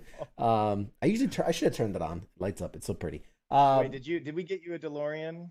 Yeah. Like a cell of the DeLorean? Do you do that and see what happens? Maybe I'll have to check, see if we got any more of those left. Oh my God. Yeah, those are sick, man. That'd be a dream come true. We had people talking about Alvin and the Chipmunks, Tom and Jerry. They want to know where's Tom and Jerry. We had those are a little more rare, though. The cells are interesting because a lot of them we don't know where they are. A lot of them got destroyed. A lot of them just because they treated them like trash. Because they were to them they were like, okay, we're done with the project. We made the money. Now we got all this plastic. No one wanted to buy them. Maybe they did. They just didn't know how to sell them, but. I remember I just have read all these accounts where people would say, yeah, Teenage Mutant Ninja Turtles thrown in the trash. So we don't know where all of them are. It's really interesting. I know that Magic School Bus, that was incinerated. A lot of them were incinerated. So I do know there are Tom and Jerry, and we had a few, I think a handful. And, it's possible we might be buying more. We do know of somebody who has more, and maybe we were thinking about acquiring those, but definitely less of Tom and Jerry, sadly. Because those ones, I love Tom and Jerry. Oh, my God. Who doesn't? They're classic. I got a lot of people. Last one I'll add. Johnny Quest or the Herculoids. Any of those? Johnny Quest or the Herculoids? No, but Johnny Quest, I'm trying to remember what year was that was in. That's, depending on which series, because they rebooted it like 6 different times. Right. Yeah. The reason why I ask is like I'm trying to remember because we're in contact with people like production companies like Dongwoo for example. We bought a bunch of stuff from them, and they did a lot of Disney XD. And I'm trying to remember when Johnny Quest appeared, if they may have had a hand in it, but. Right now, not that I know of, but we're always trying to add more with what's out there. Sure, because I know I looked on the website earlier, which guys, it's pinned in the comments. There was like you guys are selling from like 31 shows currently, with something like 50 something shows that are kind of in the backlog and in the process of coming out in time. Is that correct? Exactly. Yeah. As we sort through them, because it's a big collection, we got to get them prepped. To go out the door, and as we sort through them, we'll be releasing them, and they do run out. And that's actually a sad thing because, most companies are very happy when they run out of product, but me, it's kind of mixed emotions. Like, sure, because I'll never see it again. It's like that's probably it. Yeah, and so these are really unique products. And so, and I want to die. There's so many questions I have, and I know that the chats, dude. So let's take a step back. Tell us a little bit about Animation Legends. How did it come in to existence, and how do they How do they get their product, right? What's the process in getting Well, this really, stuff? it's by chance, and that's what's crazy about it. It's, even got started by chance. So, our CEO Jacob White, he somehow happened upon this collection that kind of got us started. That was sitting in California for decades, like dormant in a warehouse, and he kind of had the idea of like, yo, it'd be kind of cool to like get these out there on the online, because they were out there, and I think cells have been sold for years online, but it's all eBay, it's all collectors who really could buy them and sell them. And you never really know. You don't have a guarantee of like where it's coming from or who had it or whatnot. Exactly. It's a really shrouded and like, I don't want to say darkness. It's just like like a lot of secrecy, a lot of. I mean, we closed doors. Yeah, not a lot of people know. Even now, people don't really know about cells, and that's kind of why we're trying to like get it out there. But he's like, what if we take this collection and kind of put it out there for the masses and make it easier to get, people understand it. So he ended up getting a hold of this big collection, and that's when I came in and we started like selling online. And as we sold online, we'd have more people reach out and be like, hey, I got a bunch of these. I don't know what to do with. Do you guys want to buy them? And we just started kind of buying them up as we go. But that's really it. Like, we just kind of have to find them. Like, our hope, and, we have guys, we have some contacts in Japan. We're trying to get looking around because, you got to think they're either sitting in a warehouse and no one knows what to do, or they're in like a storage unit. We went to Florida twice, me and the CEO Jacob and I. We went to Florida to like go look at storage units of guys who had like boxes of them. Sadly, I mean, the last one we went to in Florida, it was like the heat, and if you don't keep them cool, there's a problem. Like they all kind of melt together. Yeah, it's plastic, and they kind of like fuse together. It melted from the heat, and then humidity kills them as well. So sometimes we get a lead, we go look, and it's like sad because they were just kind of neglected for years. So it's really luck. I mean, if it came down, it's like we are looking, we do look, but a lot of the time it's like, oh, we find it, and it's kind of lucky that we found it even. Yeah. And so we try to add more, but we don't know when or how it's going to come about. We just are always like ready for it. Yeah, making those connections, networking, figuring out who has got what and how to get to it. Yeah. Exactly. A lot of questions that people want to know about Spaceballs, the animated series, Simpsons, Bugs Bunny, SpongeBob, any of those. So we have some Simpsons. I don't know if we released them all, because those ones are, I mean, those kinds we only find like one or two, because even the people we buy the collections from, they sometimes don't know what's in there, and we don't know everything. Like, we've been through, I'd say we probably sorted through about 70%. So there's this like mysterious 30%. I don't know what we're gonna find. Right. But we have found Simpsons, and I know we've released a few here and there. We might have a few more coming out. Those will be in exclusives. They're not going to be in like the mystery packs, because like probably 10 in all. We probably sold half of them. Right. But yeah, Spaceballs, no, unfortunately, I don't think so. But Simpsons and SpongeBob, we have a few SpongeBob things that you guys are going to be seeing. That's awesome. Yeah, and so people can understand, like, you can go to the website. There are packs that you can buy, right? Yeah. 5, 10, 15 that says, okay, I want from, you're going to get random cells from X show. Like, I bought Back to the Future and Ultimate Spider-Man. So you don't know what you're going to get. You know it's going to be a mixed bag, so to speak, of, main heroes, side characters, different things, different positions, so to speak. And then if you want something very specific, you have, like you said, the exclusives. That's where you're saying, I'm buying this very specific, like, the image I'm seeing is what I'm buying. It's not random in any way. So, and then obviously it makes sense. Like, I'm in case you couldn't tell, I'm a collector of things, big hoarder. But it makes sense that when you're getting the exclusive item, you're going for that very one of a kind item. It's going to be more expensive. It's going to have a bigger price than, say, a collection of random shots. So, but I have to say, I really do have to say, I was nervous about buying a random collection of things, and it's like, we promise they'll be okay, but I have to say, when I bought the Back to the Future cells, I was blown away by the quality of it. I was blown away with really, you know, there are some shots, you know, what we call like the hero shots, right? The main character shots, and then the side characters that you're like, oh yeah, I forgot that guy was even on the show at one point. But yeah, sure. But it was such a cool. It's such a real thing to be able to hold this plastic in your hands and go like, oh my god, this was on TV. Like this was a shot that was used and filmed and on TV. Like some of them I even remember. I was like, oh my god, I remember this episode. I remember him talking to this guy. And then the same with the Ultimate Spider-Man ones, where I was like, oh, I'm probably gonna get like one Spider-Man and then like 5 other Agents of Shield or something, like some random characters that nobody. But no, like it was a bunch of Spider-Man. It was like a Deadpool. It was like a bunch of really cool shots. And I'm like, oh my god, I really like this.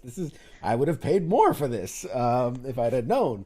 But no, it's really really great product. I want people to know that, like, buy with confidence, because like you really do get some quality stuff out there. And I know you guys you give it like a rating process, right? Could you tell us a little bit about that? Yeah, we do. And first of all, I got to give some props to our early followers, because they are good quality now, like the packs. They did not start out that way. We were kind of learning. I gotta like be real with you. And I still meet some of our early buyers at conventions, because we're going to conventions now, and they'll tell me like, well, I got an arm, and I'm like, okay, well, let's talk. Let me get you some new ones, because we do not do that anymore. And we used to, because we was kind of learning process. We're like, okay, well, Sure. we try to put in a full body, and then there'll be some arms and mouths. Not anymore. Now we with the ABC process, like you were saying, that we rate. So A being the best, and those are usually like really large, busts or full. It depends on the show too. Right. But for the most part, it's busts, full body. B is a little bit like it's a full body, not as close, not as frameable, but still really cool. And then C's are kind of like, they usually get a little smaller. Yeah. But it's a really interesting process, because you're rating art, and this is actually something we take a long time with our employees to kind of like talk to them about, make sure they get it down. And we always say err on the side of better quality. Like if you think it's between an A and a B, then make it a B, so like and keep the A's like really really good. And that's kind of how we do it. But it's difficult because every show you get different qualities. Like if you ever bought any of our Wildcats, I mean, I don't know what it is with them, but it's all like, I can put any one of those on a frame and it's gonna look sick. Same with like our Street Fighters. Other ones, like some of the 1970s, we had Archies, and Archie's just a lot of full body. It's like the same, full body shot. Yeah, and it's nice, but it wasn't like big close up, like Right. you see their eyes and everything. Yeah. So it really depends on the show. But yeah, we do pride ourselves. Like we don't put objects in, though I know some people do like those, but we like keep it just characters, their busts, bodies. Or maybe if it's an object, it's going to be something like the DeLorean, or something Right. that's like It's a big part of what that show was, Exactly. or a specific scene. If they're in a hot air balloon or something like that, I don't know. Yeah. And I got to give you credit too. I was browsing the website, and you guys sell packs of the backgrounds, which I think is so Oh, yeah. awesome. Like, because I didn't think about it at the time, and I went, oh man, that would be so cool to get like a background and then have to be able to put a cell over it and kind of frame it that way. Like I love that idea. So you can get backgrounds as well. Yeah, they're cool. I love the backgrounds because they're all like painted. They're like canvases, like because they're painted on paper, and they're just beautiful. Some of them, like I really like the Madeline backgrounds. They look like paintings from France, basically. They're so cool. And yeah, the backgrounds are really unique because for the most part we know what the cells are. We can identify those. The backgrounds are so difficult. So we decided to do like the mystery pack with all of them, all in one, because it would take us so long to like watch every show that we think we have, and some we probably have we don't even know, Right. and find that background. And we found sometimes there's a way to identify it for anybody who like gets one. Sometimes there's an MU or a PP or something, or a GB or BG, I think, and it sometimes refers to like Masters of the Universe or Ghostbusters or something. But like some of them just have nothing that really you can indicate, because all the production companies had their own way of like marking it up, and it's like changes from project to project, and it's like, and some probably got reused. Guys, I don't know what you get. You could get a Batman background. I don't even know. We don't know, and that's why we decided to like do it. Or you might just get one that's like I don't know, from Rupert the Bear or something, and Right. maybe people would like that too. Yeah. Yeah, and like you were saying, some of these might have even been reused. I mean, you never know from one show to another if it worked or if they're cutting corners or saving money. Could have been reused. So it could have been a scene from multiple shows for all you know. Yeah. You never know. Exactly. Yeah. Timmy in the chat says he's getting at least 1 pack of Alvin and the Chipmunks. So make sure use our link, Timmy, and I got PCW10 is the checkout code, man. Save yourself a couple pennies, man. Go get that pack. But I did like I said, I have the Back to the Future cells, and I would love. I'm gonna get a background. I'm gonna put some backgrounds on them and frame them real nice. So that'd be awesome. But okay, yeah. So we've talked about how you guys get the cells and the company. What about you guys, like you said, you just kind of started within the last year or two, and just getting off the ground. I found you guys on Facebook, and immediately I was like, oh my god, yes, this is whatever marketing or filter you guys put on the advertisement, man, that hit me hook, line, and sinker. I'm glad it works, man. You got me on the first pull. I saw it. I was like, yep, check out. Like I got me. Very happy to hear that. Yeah. So it's working. First of all, whatever you do in the market, it's working. Let's see. Charles says they got Care Bears coming out soon. Is that? I guess he's looking at the website. The Care Bears, and I have to apologize to your followers. That probably hasn't been updated. The Care Bears were out and they're sold out, but we might have a few come out on the exclusives, because if we find like 1 or 2 pieces or like that we didn't know, again, there's like places that we have not, boxes we've not even opened yet. We'll put those out, kind of make them available. So it is. Unfortunately, no mystery packs, but possibly watch the exclusive. Yeah, page. watch it.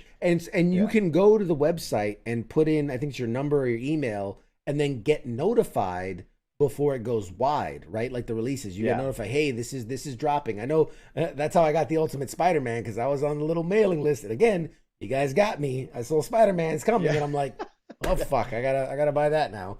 And that's really important, because the exclusives, I don't know what it is, but those seem to go very quickly. Like they're up and they're gone. So it's really important you get notified. Let me tell you something. It's one thing that I got pissed with you guys is I was on the website and I'm like, oh man, that's awesome. And like it said like add to cart. I'm like, that's so cool. And I went to click on it, and by the time I clicked, it was like sold. And I'm like, son of a bitch! Like, it sells so fast. That's like our biggest complaint is with the exclusive pages. They'll just go, and it's like we only have one. So it's something we're brainstorming. Like, how do we make it? Because we want everybody to have the opportunity. Right. And so for a while we kept this, and I don't even think we told our own followers this, but like for a while they knew though, because they're smart. We had this like schedule where we'd like release every 2 weeks on the same day. And we did that for a while, because like, okay, maybe that's, so people can kind of be ready for it. But we found that there's guys who were just hovering around that time. As soon as it went up, they click. And I'm like, well, that's not really fair, for other guys who aren't who have the time to do that. So now we're kind of back to more random, and hope, because we're trying to make it fair. We try, but I mean, it's like, it comes down to who can click it faster. At the end of the day, it's a supply and demand. Like I'm as a consumer, I get it. Like if I have this one thing, the chances of you getting it, no matter when I post it, is limited. I sell, secondhand. If I'm changing cameras, I put it on Facebook Marketplace. I get 22 messages. How do I be fair over who I give it to? It's just like, well, first come, first serve. Then it's like, but if it's the same guy that keeps buying all my stuff, it's like, what am I gonna do? It sucks, but it is what it is. Let's see. Gummy Bears. They're asking about Gummy Bears, the animated series. I get asked about Gummy Bears a lot. It's a really good cartoon. It's really good. I can see why people ask a lot for it. But no Gummy Bears. Yeah, one of those hard ones. Maybe in the future. That's on my radar, because I've been asked. Like I said, we've been going to conventions. One of the biggest, the biggest ones is Tom and Jerry, Gummy Bears. Yeah. Let's see what else we get. Just all kinds. 1990s X-Men, which oh my god, we have a few of. I have some, which will go up in exclusive. I saw the Cyclops that was on the exclusives for a while. I mean, like that, that's oh man, like the Spider-Man. That one, yeah, dude. The X-Men, like the Batman animated series. Oh my god, that was it for me. Darkwing Duck. That's my childhood. There were so few of those. I wish we could have made a mystery pack out of that. I would love to have gotten Darkwing Duck to all the fans, because I know people. I watched that show a lot. I love Darkwing Duck. Now we're just going through memory. Like everybody's putting shows down memory. We got the Snorks, Animaniacs. I mean, like they're just listing all their favorite shows. I mean, this is great. Oh yeah. I mean, cartoons, in my opinion, like animation is the best form of entertainment. Like that. Sure. That's just, I mean, I just think you can do so much with it. You can change the style. You can do anything with it. And actually, I think I was reading once that George Lucas kind of mentioned like he loved animation, you know, back in the day, especially because he didn't have computer graphics. Sure. He was able to kind of do what he wanted. And so, yeah, that's how Ewoks and droids came about. Yeah. Yeah, yeah, and you guys got the Star Wars. We have a lot of big Star Wars fans in our community, and our station manager Ice loves Star Wars. So I was like, I'm gonna get him some of the Ewoks or droids for Christmas. The Ewoks are awesome, man. I love the Ewok cells we have. But yeah, no, I man, that was gargoyles. Oh, that's another one I get a lot. God, you have gargoyles. And I'm just like, I wish I have copies. You know what's something weird? I don't know why we have this, but there's a box of gargoyle like model sheets, and a model sheet kind of like is what they'd use for a character, and they'd like spin them around and show like what they look like in 360 view. So all the inkers can kind of follow it, and the animators could actually like, you know, stay consistent. They'd call out the colors. We for some reason have a bunch of copies of an original from gargoyles, and we're like, where did this even come from? But no gargoyles, man. I'm like, we're close, but if I find them, I will be buying them. That's I mean, they're sick. They're so incredible. You know, I've been fortunate. I've gone to a few conventions, and like I've met some of the original animators for gargoyles. It's so cool because some of them will like sit down. They'll be like, "Hey, man, if you want, like, I'll draw you as a gargoyle." So like, I have my face like with the ears and the whole gargoyle thing. That's pretty cool. Actually. I had one of the original Simpsons animators draw me as a Simpson character. Like, so like those are those things that are just like, oh my God, like that's how big a nerd I am, that I'm like, I have a page that I look like a character from the show.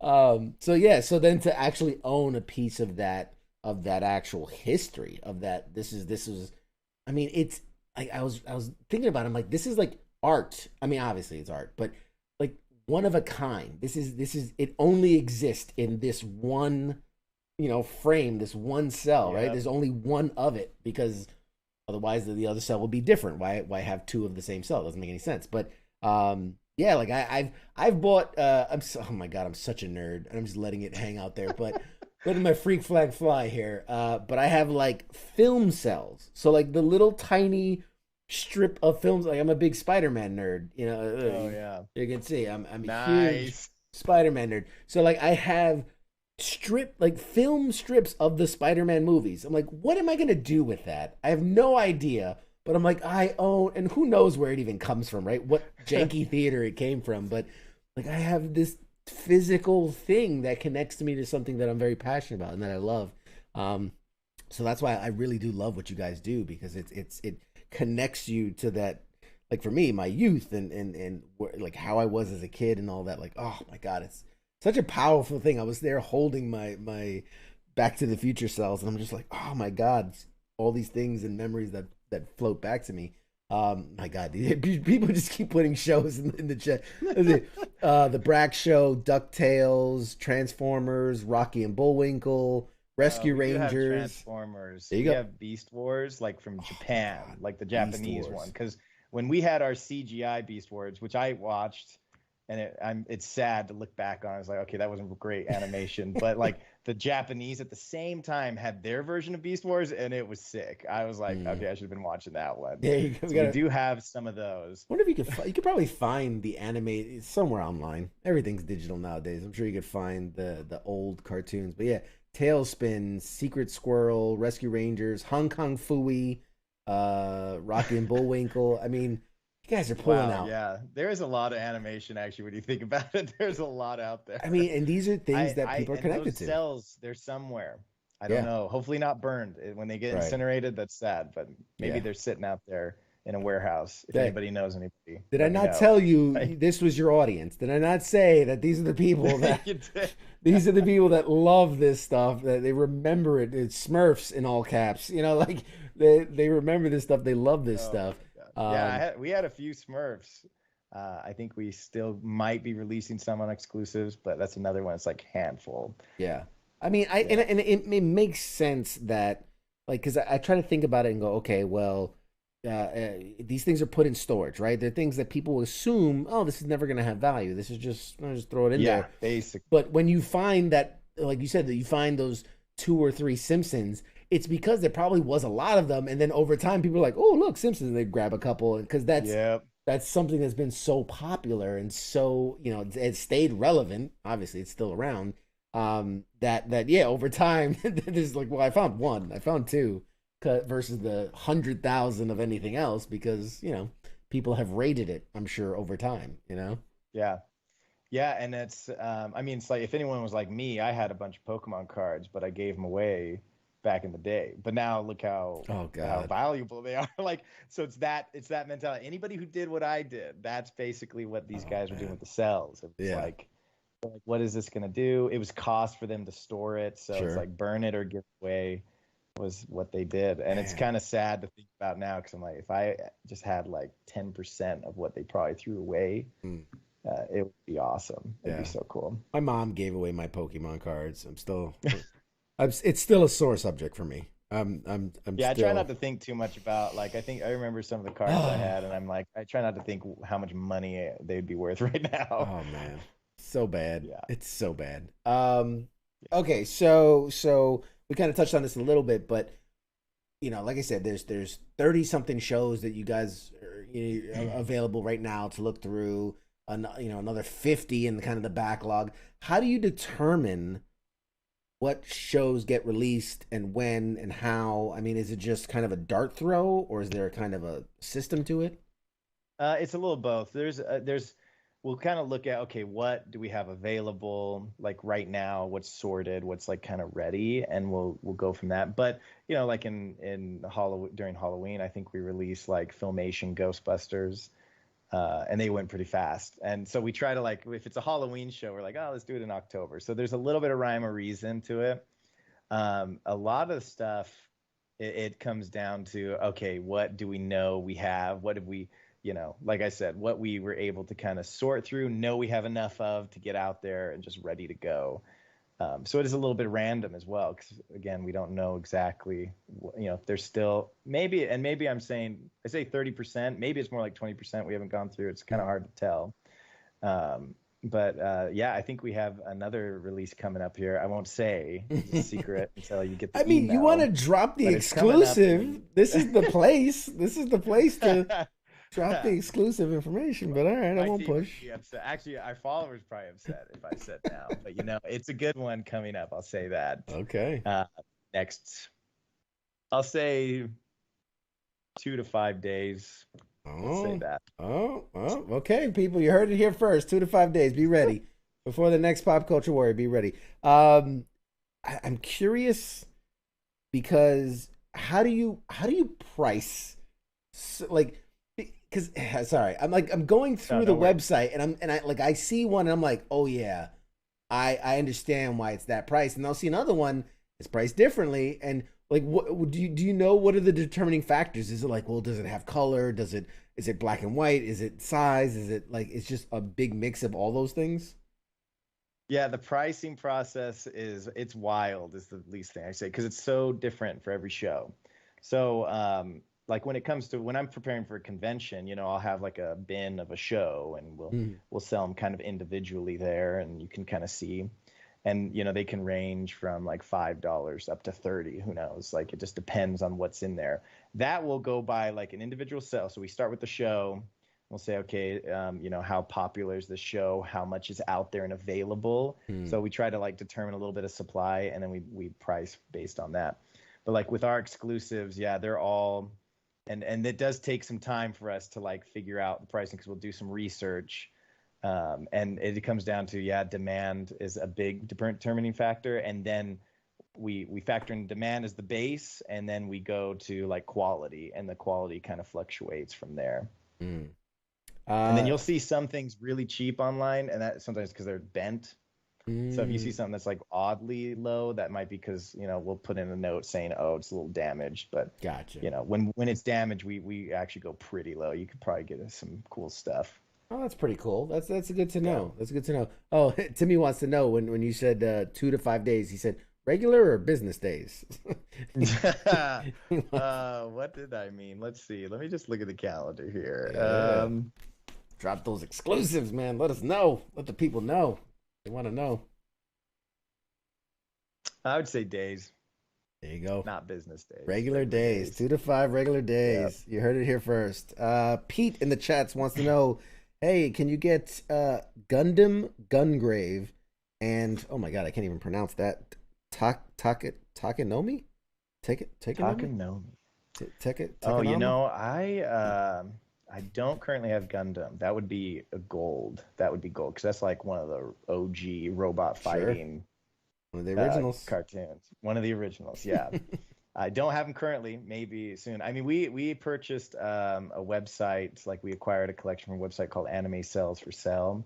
You can't go on that website now because it's like it doesn't work anymore. But we have their collection, and so you'll start seeing a little bit more anime stuff kind of popping up. We know that anime is like kind of being demanded. Like people love anime right now. Yeah, so. Anime is very big right now. It's got a big resurgence. I grew up on, you know, Dragon Ball Z and things like that. Oh, but dude, yeah. There's I wish so I had many. those cells. Yeah. Those go for like thousands, I'm pretty sure now. Like I think those are kind of the high end. I can't imagine. You know, there's so many great ones. You know, One Punch and One Piece and all the, I mean, my God, there's so many good stuff. Avatar and they're man, to be a collector in that realm and just have it like displayed. Oh, that'd be the dream. All right. Okay. And you talked about conventions.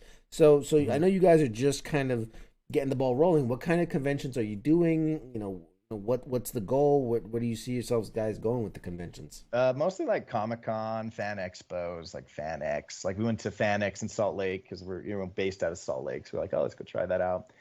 So far we've just done Silicon Valley Comic-Con, or I think they call it something else now because people aren't really allowed to use that thanks to San Diego Comic-Con. So I'll just say Silicon Valley Comic-Con, whatever they're called now. Fan-X in Salt Lake City, which used to be a Comic-Con. And then I just got back from Denver over this last weekend. I was in Denver for their Fan Expo. And so the ones coming up, I mean, we're so new to this. We're kind of like, oh, well, like, what's the next one? So I think we'd love to get into, I mean, I'd love to get into San Diego. I'm actually really would like to. That's very difficult to do. So we're kind of like, I'm putting it out there. San Diego, that's what we want. Yeah. We'll see if we can get in this year. But the next one we do might be LA Con in December, you know, if we can get a space. Right now we don't have spaces locked in for the next one. So when we do, we'll probably start making announcements on our Facebook page and our email list as well. But next year, we're going to try and hit all of them, like tons of them if we can. Because New York's a great one. New York I'd love to go to New York. New York Comic Con. I went as a consumer for a number of years, and then I was actually an exhibitor when I was running a booth, and I did that for like 6 or 7 years. And man, that it's great. Obviously, San Diego's massive. I mean, let's be honest, it's huge. It's the New Mecca. York's like it's the second biggest. One, yeah, you know? it's the second biggest. Or the biggest. But I think it's like half size in comparison. So that's how big San Diego is. But no, New York Comic Con is always a phenomenal time, and especially, you know, because you have the main companies in like the main room, and then you have more of the exhibitors and the smaller companies in the side room. But like it feels equal for everyone. Like it feels like you're a part of the show. You're not like this second fiddle thing. And there's Artist Alley. They do their thing. And I think you guys would have a hell of a time there. I would love it. Yeah. What's been the response from the people at the conventions? Oh, shock and awe. Because like, again, people they see it. So here's how we get people to come up to our booth. We just put up, you know, a Wicket from Ewoks, you know, he's put up a character from every show. And, you know, people won't recognize it, but when they see one they saw as a kid, you know, it all comes flooding back. And so, like, we'll just kind of try and we bring as many as we can, a lot of variety. Right now, it's like at the Comic-Cons, you know, there's stuff there that we have very little of that we sold out online. And now I just have a few things. So I bring it with me to kind of see, okay, how does it how do people react? But it's been really good. And then surprisingly, a lot of people who already know about us come up, and that's been kind of a nice surprise. It's like people being like, oh, I love your stuff, love buying it. But really good. And that's why we're like, let's keep doing this. And so I've been at all 3 of them so far. And it's like, you know, it's tiring to travel, but I just love it. It's like really fun. So I'll probably go to, you know, as many as I can without destroying myself. But yeah, they're fun. They're a lot of fun. Good reactions. Yeah, I would do 1 a year, and that was enough for me for a long time. But yes, I don't envy you for having to travel to all of them. Let's see. Okay. Here's your chance. Here's your sales pitch. You know, why, if I'm the viewers out there, if I'm a customer, potential customer, why should I be interested in purchasing this for myself or maybe as a gift for a loved one? Oh, let me start with the gift, because like if you had siblings and you watch these cartoons with siblings, that is like a sweet gift. Like it's just so cool. So I got my sister Care Bears because she used to watch them all the time, my older sister, and she loved it. I mean, it's kind of a shock, you know, like it's like, oh my gosh, it's a piece of your childhood and it's like a piece of history, and that's what's so crazy about it. And not only that, it's a collectible. Like I predict that, you know, when we run out 10 years down the road, when we run out of a show now, 10 years down the road, I think it'll go up in value because they're just going to get more and more rare. For me, I love what they look like on the wall. And I love to be able to like tell people stories about it. Like, this is from this show. I actually have one that I really like. I watched, I don't know if you guys are familiar with Little Nemo, any of your followers, but Little Nemo, a lot of people have seen it. They don't know what it's called, but I didn't know what it was called till, you know, we watch all the cartoons before we release, and like to kind of get us all familiar with it. So we know what we're looking at, and we know, like, does this belong in this pile or not? And it was like the scene where the king gets taken by the nightmare. I watched that and all the trauma came flooding back as a kid. Because you know, some of these cartoons, they were traumatic. Some of them, the Brave Little Toaster, the AC unit, getting sad and then dying, that scared me as a kid as well. So like when I saw that, I was like, I need that cell. And I actually was able to get one with the king being like taken by the nightmare. So that's another reason I get to have that, and I have that like I guess trauma. But I mean, there's like certain memories with it that I get triumph to over the have, trauma. You know, yeah, I have a piece of that trauma. You know, and man, if we had the AC unit with Brave Little Toaster, I'd probably get that as well. Yeah. But yeah, that's like that would be it. I mean, there's so many reasons. Everybody has their own reason, but I think, you know, if you're an animator, it's a lost art. It's gone.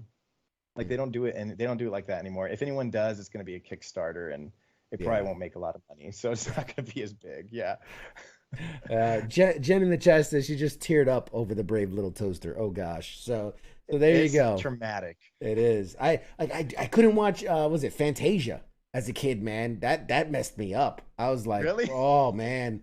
That one, and remember, was it Dumbo when he's drunk, which they don't do. That was trippy. Yeah, that stuff, bubbles. Man. Yeah, that messed me up. Dude, I was not ready for that. You know, going back and watching some of these cartoons, I'm like, how did they get away with that? Like, we have one called Pinocchio and Emperor of the Night. Not a lot of people have seen it, but that one's a little traumatic. It's all about like the Emperor of the Night is basically the devil, like after Pinocchio, you know. It's real, and when I watched it, I was like, this is pretty traumatic for kids, I think.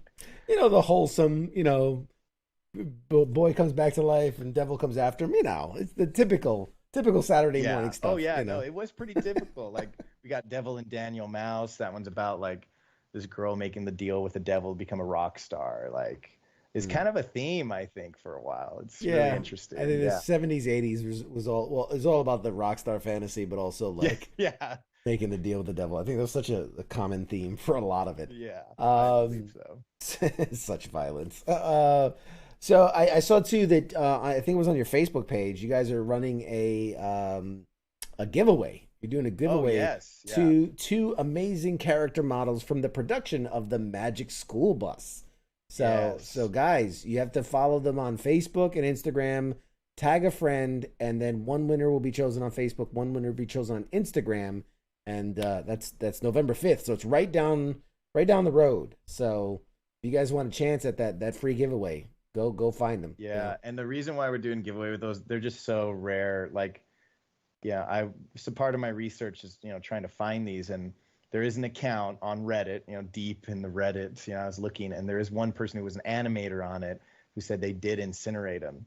How we got these, there's an animator who used to do the colors he'd do the color testing for Magic School Bus.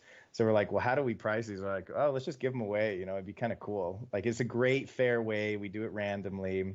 So you never know. But yeah, it hurts me that I don't get them. But, it's always sad to see them. I love them like children. And then when they leave, it's like kind of sad to see them go. But someone else gets to yeah, enjoy you get to share that love and that passion for it. And just to give guys, you have a very long list of other shows and things in the backlogs, but just a couple of them just to get people excited. Things that I remembered from my childhood. So Alvin and the Chipmunks, Five-O Goes West, American Tail, Five-O Goes West, Back to the Future, Batman the Animated Series, Beavis and Butthead, Beetlejuice, Brave Little Toaster, we talked about it, Cat Dog, what else? Dick Tracy, Dennis the Menace, Doug. Oh my God, Doug! I love Doug. Yeah, those are slowly coming out. You guys will see them in exclusives, some Doug sketches. Fantastic Four, 2 different G.I. Joes, Godzilla, He-Man, Mortal Kombat, oh my God, Oliver and Company. Oh my God, that was a great one. Pac-Man, Pippi Longstocking, RoboCop, Sabrina the Animated Series, Savage Dragon, She-Ra, Smurfs, the Star Wars, Droids and Ewoks, Street Fighter, Super Mario, Super Friends, Tailspin. My God, this list is so massive, and I'm skipping over so many of them. Real Ghostbusters, Simpsons, Transformers, Beast Wars, Vampire Hunter D, Where on Earth is Carmen Sandiego, Wildcats, Winnie the Pooh concept art, and X-Men, just to name a fraction of them. Guys, you got to go to the website. You got to get them while you can. Get on the mailing list so that you get notified. I'm on the mailing list. I'm going to, like I said, I'm probably going to end up, nobody tell my wife, I'm probably going to end up buying more stuff. So be careful. It is addicting, man. When I got one, I have to have, it's like, you got to catch them all, man. Yeah, like, for sure. Addicting. And guys, make sure you use the link that's in the chats. It'll take you to the page. Also, PCW10 will give you a little bit of money off on that offer. They're so generous to give us a small percentage for the fans out there to get a little bit more stuff.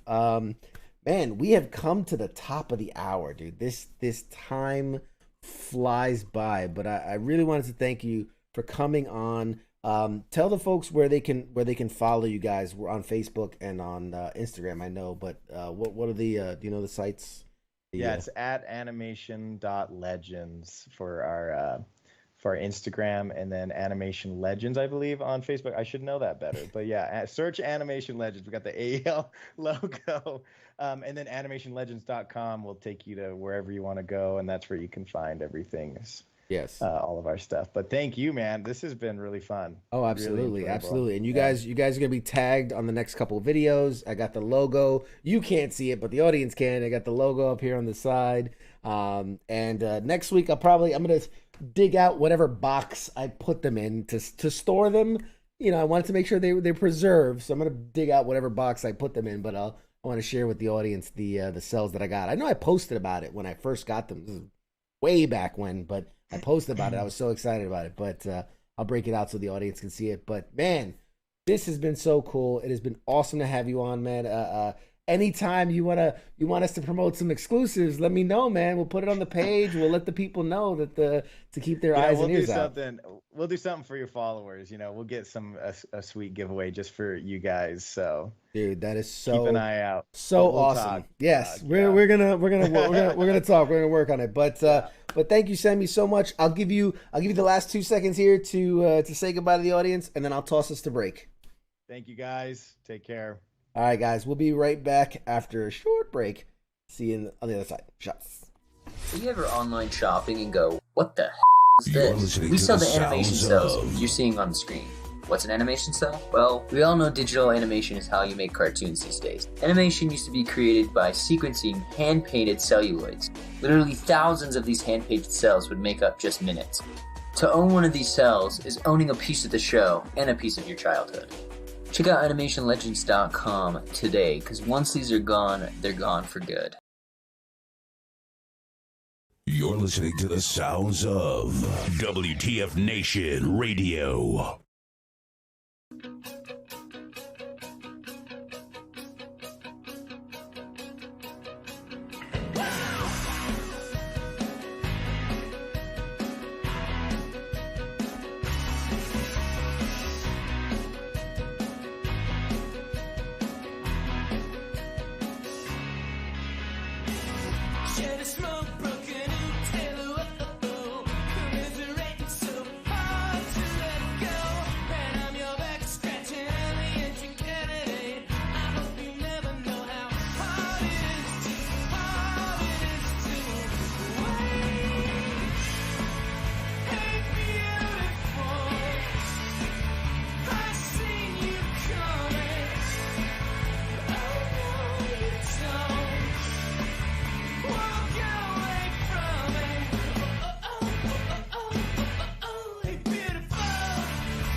You're listening to the sounds of WTF Nation Radio.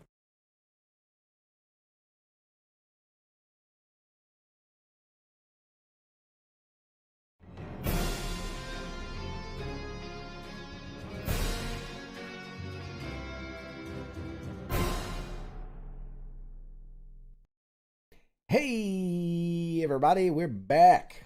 We're back. Oh my God. You guys are awesome, man. I like you. I like you a lot. I like you a lot. I like you. Captain Wayne, I gotta call him out, man.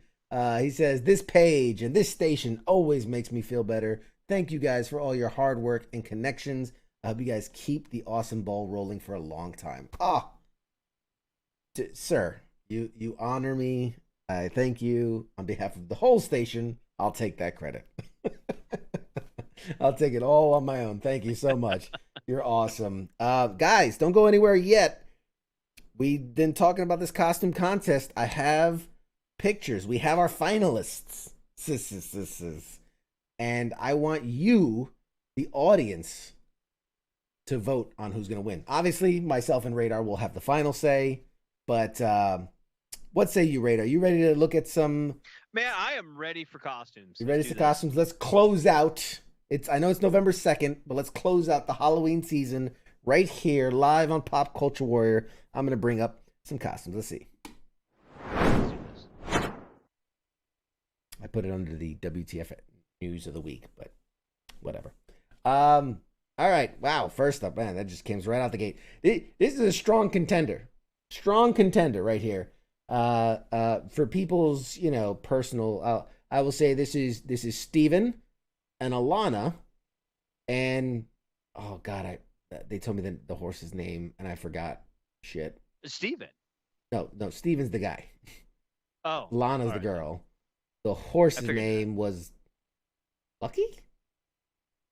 Scooby? Whatever. Anyway, obviously, if you couldn't tell, they are dressed as Thelma, Scooby, yes. And what was it? Fred? Fred was the guy, right? The older, the blonde hair. So adorable costumes. So what else? Let's see what else we have.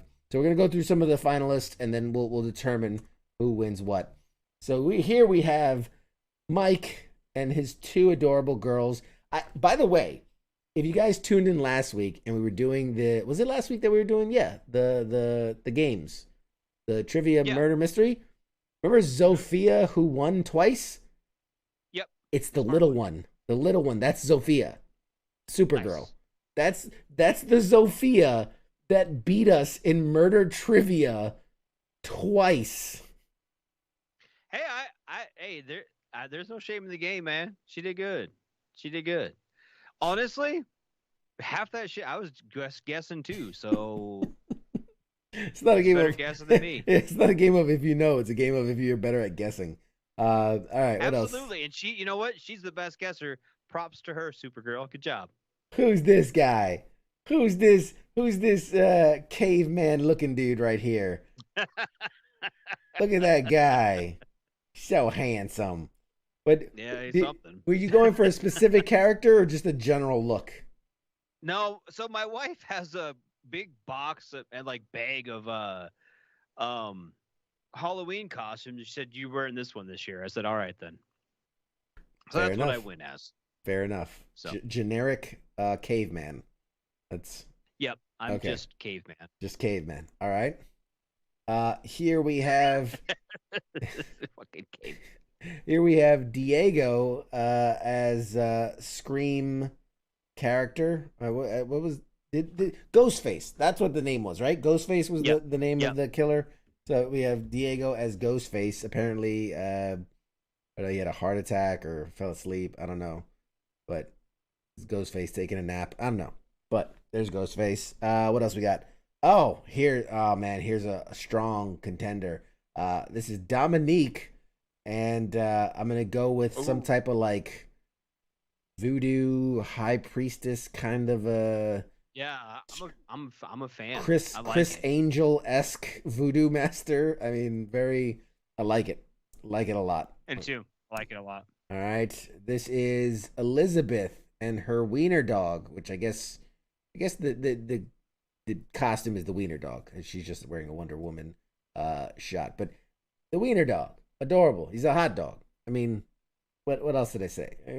That's And this is I think the mom sent this in. But this is obviously a Black Panther costume for a kid. Very cute. Very cute. Yep, I like it. Nothing wrong with a little store bought Halloween costume. Love it. Appreciate it. Especially at that age. Oh yeah, especially at that age. Here we go. This is Jose's, and that is very sick looking Freddy Krueger, and I think he's pounding a small bottle of Fireball. That's what it looks like. Yeah. I'm not speaking from experience, but I mean, if I were to ever see someone pounding a small bottle of Fireball, it usually looks like that. Yeah, this is Marco as nobody gave names to their characters, by the way. I'm just kind of guessing here. So this is like Madam Death, right? There's skull thing, kind of a sugar skull kind of thing going on. Yeah. I like it. You know what I kind of like? How like the skull. I was gonna say kind of matches. Yeah, kind of matches. Yeah, kind of matches what they got going on. All right. All right. Let's see what else we got. Oh, okay. All right. First of all, this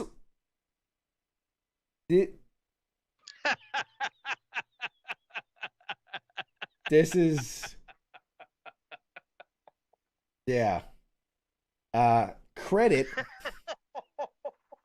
credit first goes to he's got a Pop Culture Warrior shirt. First credit goes to. Second, that is fake goatee. That is makeup goatee. Which okay. Then took what looks like a Marlins hat and drew CQ on it. All right, and then the topper, which maybe not a lot of people would instantly recognize, is the earbuds hanging off the ears, which is old CQ, right? Because now I'm rocking the inner ear ones that are less obvious, but I gotta give a lot of credit to this one. I really do. I hate to. It's good. It's good. There's some ingenuity involved because these top two right there. You can't buy a CQ hat. You can't. So he had to make it, right? He spelled it right. Yeah, he spelled it right. Yes, he did spell it right. Although if you really see the C and the Q kind of have to be interconnecting and overriding each other, and you kind of put it side by side. But I'm gonna let it slide. Let me slide. And he's got the geek cred in the background, right? So yep. I give him that. So he's got the Spidey in the background, right? Yep. Okay. I'm going to personally disqualify this one on the ground on the grounds of its ass kissing, and I don't like it. It's self-serving. I don't think it's ass kissing. I think it's making fun of you. So I think it's the opposite of ass kissing. So I enjoy it. Just saying. Fair enough. I'll tell you what. But okay, top two. I'm still the zombie princess or the Cajun whatever. Yeah. Voodoo doctor. Whatever. Yeah. I am disqualifying him. I'm going to first, out of appreciation, I'm gonna send him something personally because that took a lot. Are you gonna send him a CQ hat? I'm gonna send him a CQ hat. He just won himself a CQ hat. First of all, and then, but he's disqualified from the remaining of the competition because I don't want favoritism in this house. Will the real CQ please stand up? You know what, guys? I will turn this show around and go home. Okay? I don't need this. What else we got? Oh, that's me and the Mrs. CQ. I was Aladdin and she was my Jasmine. Oh, I had to squeeze that one in there. I had to squeeze that. She's so cute. Oh my god, she's adorable. I love her to death. I tried to get my kid to dress up as the monkey. he wouldn't do it, man. We got him a monkey costume and everything. I was like, "You're gonna be my Abu," and he was like, "Yeah, go fuck yourself." Like he's like, "I want to be Spider-Man." I'm like, "Look, I respect you want to be Spider-Man. I respect that you want to be Spider-Man, but you're my monkey." And yeah, he didn't wear the monkey suit. What else we got? Oh, now this was a cool one. And I will say this one is disqualified only because it is a picture of him wearing the costume and not him actually wearing the costume. Yep. So I need it to be like I verified all these costumes that were shown were worn this Halloween, right? This I don't year. need I don't want pictures of past Halloweens. We're nominating for this Halloween. So now this is an excellent one, and he said it's authentic. He got this garb when he was in Saudi Arabia.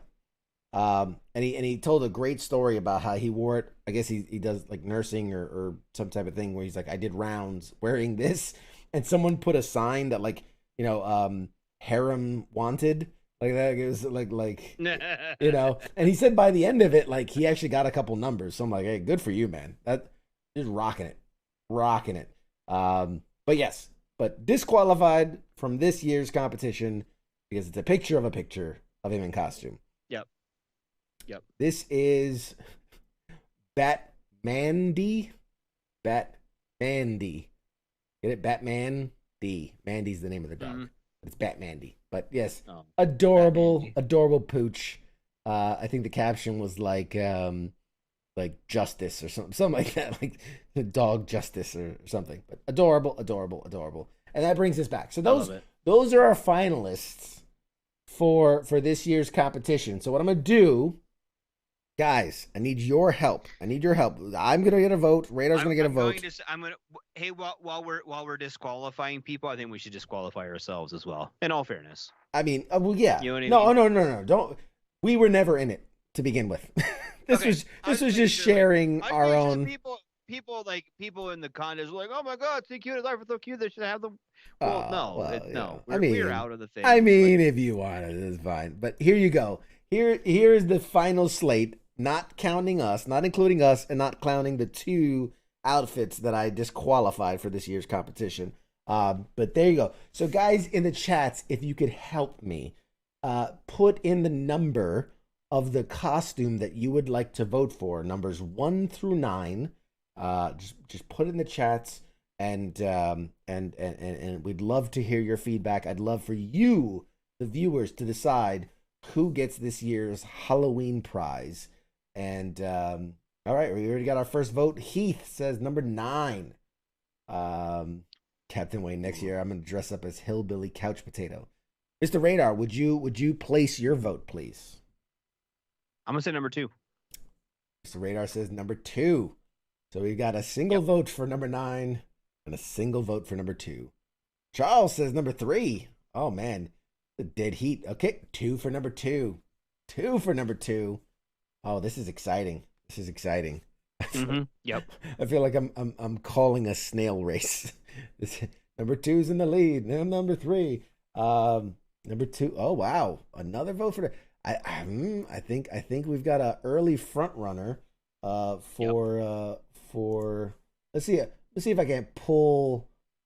Don't go number 2. Don't go number 2. But you voted number 2. Are you saying number 2? Don't go. Yeah, number 4. Wayne says number 4. Going to hot. Let's see if I can't pull in any of the staff. Like, where's our front desk? Where's our people at? Can anyone hop on and vote for a costume? There you go. Yeah, I want to get as many votes as we can so we can really say. But right now it looks like. Okay, we got to vote for number 8. Oh, we got the little bat pooch. Got a poke. Don't go number 2. Just vote number 2. All right. So again, 9, 3, 2, 2, 4, 8.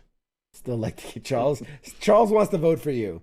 So I mean, I'd vote for me too, but I feel like it's not fair. I'm not gonna. Can I? Can I just say? I just want to point out, I don't know what happened to Look at number 6. What happened to Batman's mask? It looks like his head was run over by a steamroller.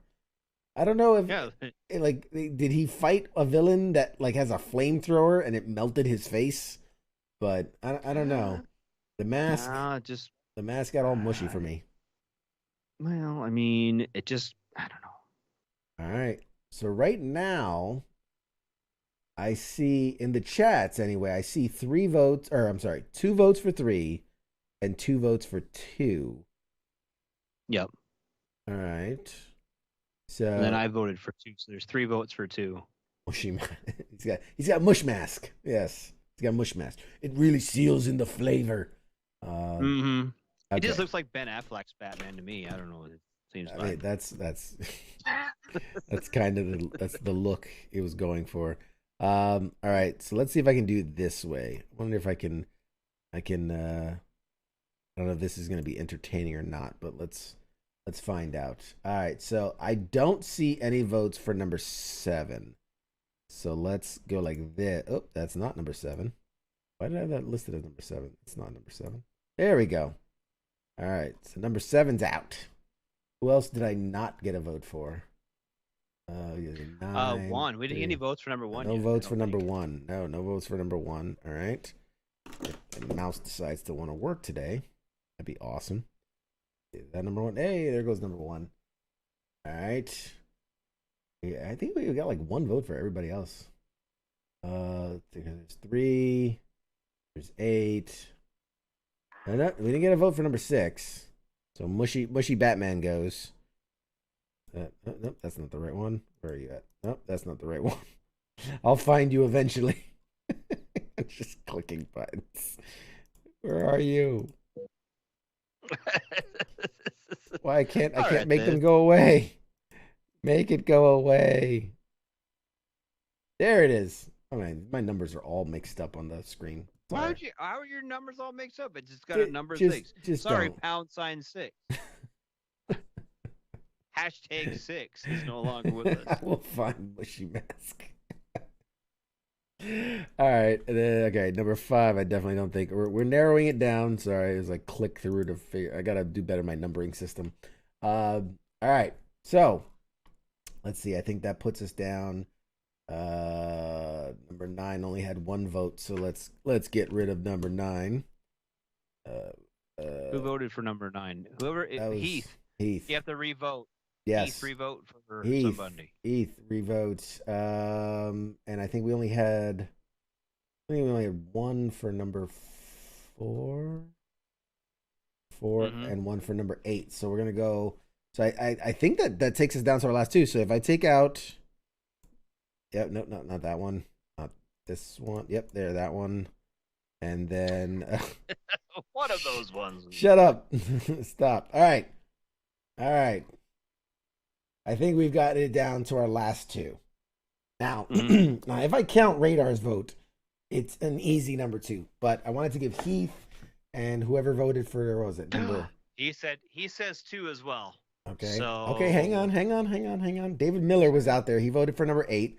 David, if you'd like to cast another vote. Same with Captain Wayne, who had voted for number 2 or number 4. Yeah. So your options are number 2 or number 3. So Heath's taking 2. So it could be a landslide for number 2. Or if Captain Wayne and or David Miller wanted to vote for either 2 or 3, we'll give them a second. Then that would also turn the tide, so to speak. But very exciting, guys. Very exciting. Really coming down to the wire. I hopefully this is as entertaining for you as it is for me. But for us, yes. Yeah, this was. So we have Freddy Krueger doing a shot. Yes. We have the alcoholic Freddy Krueger. Don't hate it. I don't hate alcoholic Freddy Krueger. Or we have the Gumbo Princess. I fucking love Cajun food, Gumbo Queen. Can we go Queen? Gumbo I feel like Princess is a little All right then. Gumbo Queen. Gumbo. All right, I'm gonna close the voting here. We've heard for Captain Wayne says number 2, 3. So I guess you're giving a vote for both. And if we don't hear from anyone else, I think by the slimmest of margins, I think Dominique, number 2 in the get up, dead Michael Jackson all day. Oh, that's wrong. That's wrong. Not nice. Not nice. All right. Well, ladies and gentlemen, we have ourselves a winner for the 2nd annual Pop Culture Warrior costume contest. Mark your calendars, man. Let's get some more entrants. We had a good showing this year, but I'd love to see more. Yeah, we should get more. next year. This was a lot of fun. I'm in here. for that. Bring us back here. That was a lot of fun. So I will reach out to Dominique. I will build her a lovely prize package, and then I will. I'll make sure she shares pictures of her opening said prize box and lovely things. As always, too, I love giving stuff away. I have too much stuff, as you can tell. I love giving stuff away. So share the page, share this, because I think we're currently at 8, almost 8. Was it 7? Cross 750. So we're on our way to 1,000 on the Pop Culture Warrior Facebook page, and when we hit that 1,000, I have a huge giveaway planned. I have something that's like massive that I've been saving for a long time. When I say like it's awesome. So definitely, yeah. Start planning. I see you guys. Start planning your costumes for next year, man. Seriously, put it in the calendars. I want to see those costumes. I love Halloween. I love seeing you guys dress up. I want you guys to win all the prizes. And thank you so much for participating and voting and just having fun with us. This is a lot of fun, man. I love engaging with you guys. It's so much fun. Is it an MRAP? 10,000 at 10,000 on the page. I'll get an MRAP, and we we'll raffle it off. We'll just go to Afghanistan and grab one now. I don't fucking. Yeah, I'm sure you can buy it at one of the bazaars over there for not that much. Yeah, fucking what that one special from the 82nd, like traded like 2 cans of dip for one. Like a technical, yeah, I see you. Yeah, sure, why not? Yeah. All right, with that, I want to share one more trailer. I got one more trailer for you guys. We didn't get to it in the first half, but I do want to share it. We have the trailer for cue it up. There we go. Captain Wade says my costume is going to be made out of my broken dreams and the tears of me. That's sad. Very sad. But we'll see if people vote for it.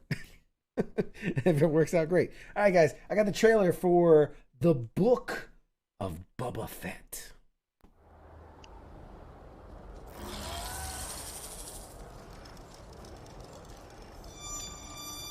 I am not a bounty hunter.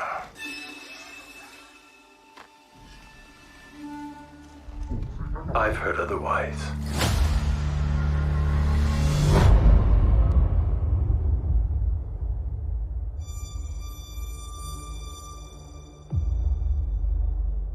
I know that you sit on the throne of your former employer. Jabba ruled with fear.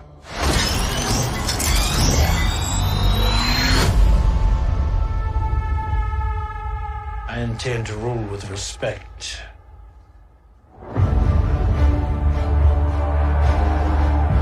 You were all once captains under Jabba the Hutt. I'm here to make a proposal that's mutually beneficial. Why speak of conflict when cooperation can make us all rich? What prevents us all from killing you and taking what we want?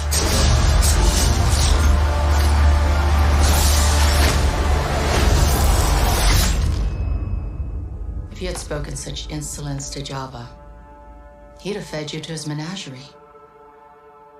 Please, speak freely.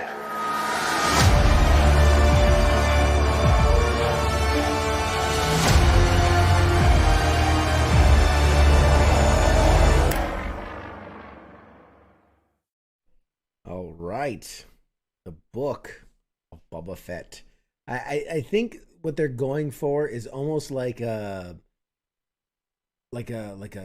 crime drama, like Boardwalk Empire, something like that. You know what I mean? But yeah. In the Star Wars universe, the same way that the Mandalorian was kind of like the old school Western guy going from town to town doing things. This is more of like crime bosses and underhanded moves and things like that, but set in the Star Wars universe, which I think, what a great idea.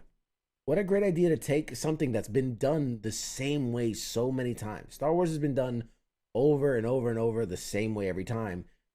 Put different genre spins on it. And I think that's what Marvel's been doing.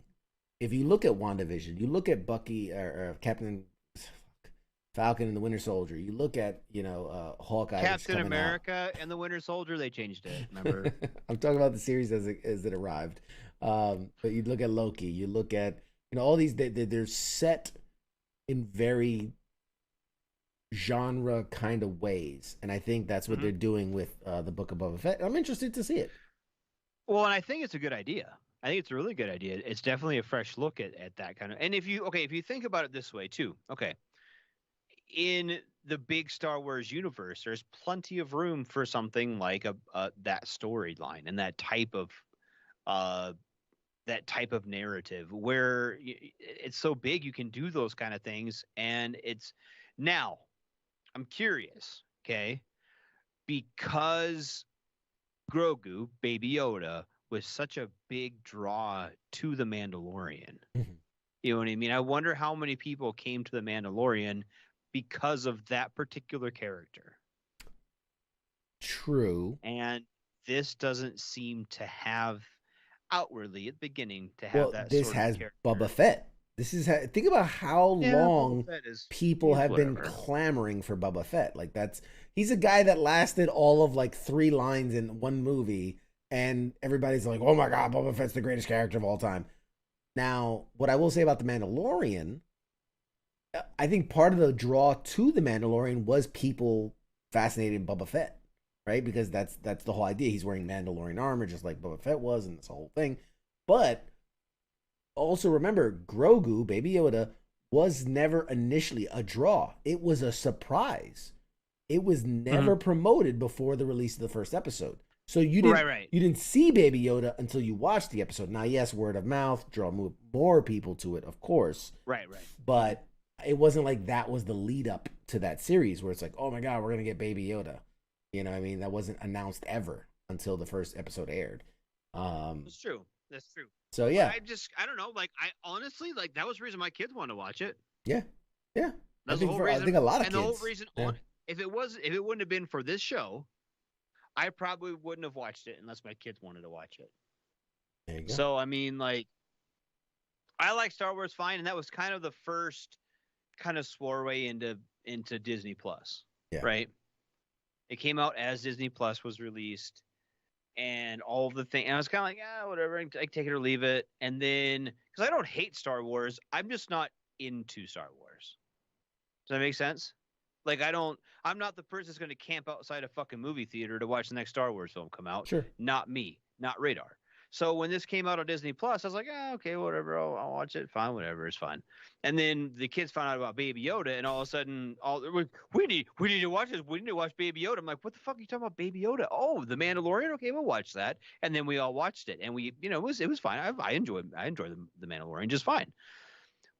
But I wonder, without that kind of draw, because you've got your quote unquote Star Wars nerds, right?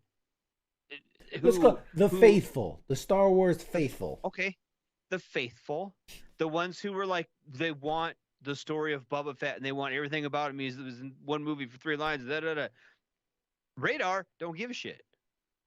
Radar wants to fucking watch something that's a good show, right? Yeah, right. So I think they have potential doing. Mandalorian was good. The production value was there. That a good storyline. As long as it keeps rolling into the new show, and I think taking a tried and true kind of genre and throwing in some Star Wars mix to it, I think it'll be fine. I think it'll be a good show, and I think it'll be worth the watch. I'm excited for it.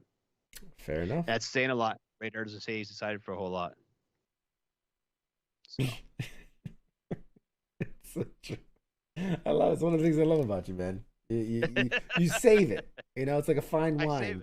You age it and you save it for the right moments. So, all right, ladies and gentlemen, with that, we've come to the end of another wonderful episode, Pop Culture Warrior. This has been a lot of fun, and I want to tease who we have coming next week. Now, I will say that, oh man, it's not confirmed. It's not confirmed, but it's penciled in. We have a guest next week. Okay. He's penciled in. He is one of the main actors of an upcoming movie that I consider is going to be a big movie. I don't want to say it just yet because I worry that if I put it out there, that of course things fall through. But as soon as he's confirmed, I will post about it. I will. He is an actor. Yes, Jen. He is an actor. Screw it. Who cares? All right. As long as you guys don't get mad at me if someone backs out when they're technically not confirmed. So it's Robbie Amell, who you probably know him from the series Upload. He was on Legends of Tomorrow and Arrow, and The Flash. Sorry, The Flash. He was one half of the Firestorm. And I've been in talks with his people. He's wanted to come on the show for a while, actually months ago, but he was filming Resident Evil. He's playing Chris Redfield on Resident Evil. And then straight from there, he didn't have a break. He went into shooting Upload, the next season of Upload. And then there was a small window. We thought we were going to get him a couple weeks ago. And then he got green lit. He did a movie called District 10. No, what was it called? Oh my God, I forgot. It was a parkour movie. But they got Code 9? I don't know. Whatever it is. A sequel got greenlit all of a sudden. They asked if he could do it, so then he did. He jumped to that. He has a small window, a literal small window. Next week, he's in between projects. It just so happens next week he's in between projects. It's the smallest window, so we're going to try to make it work. Worst case, it doesn't work, and he can't make it, then we'll, his next availability might be later in December, early January.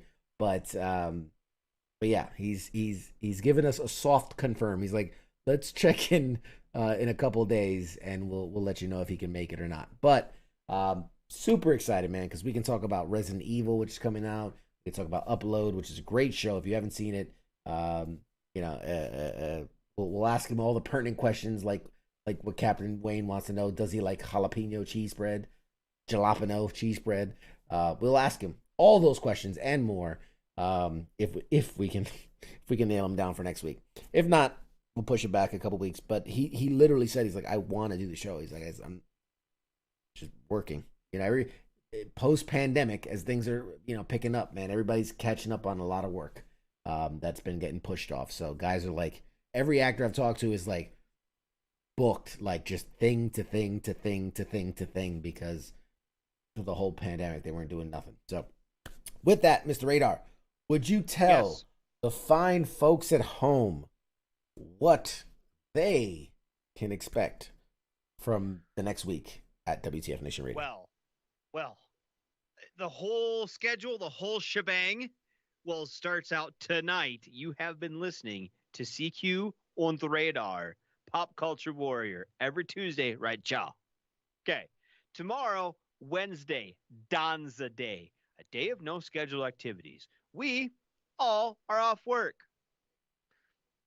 Thursday night, you got Swords Time.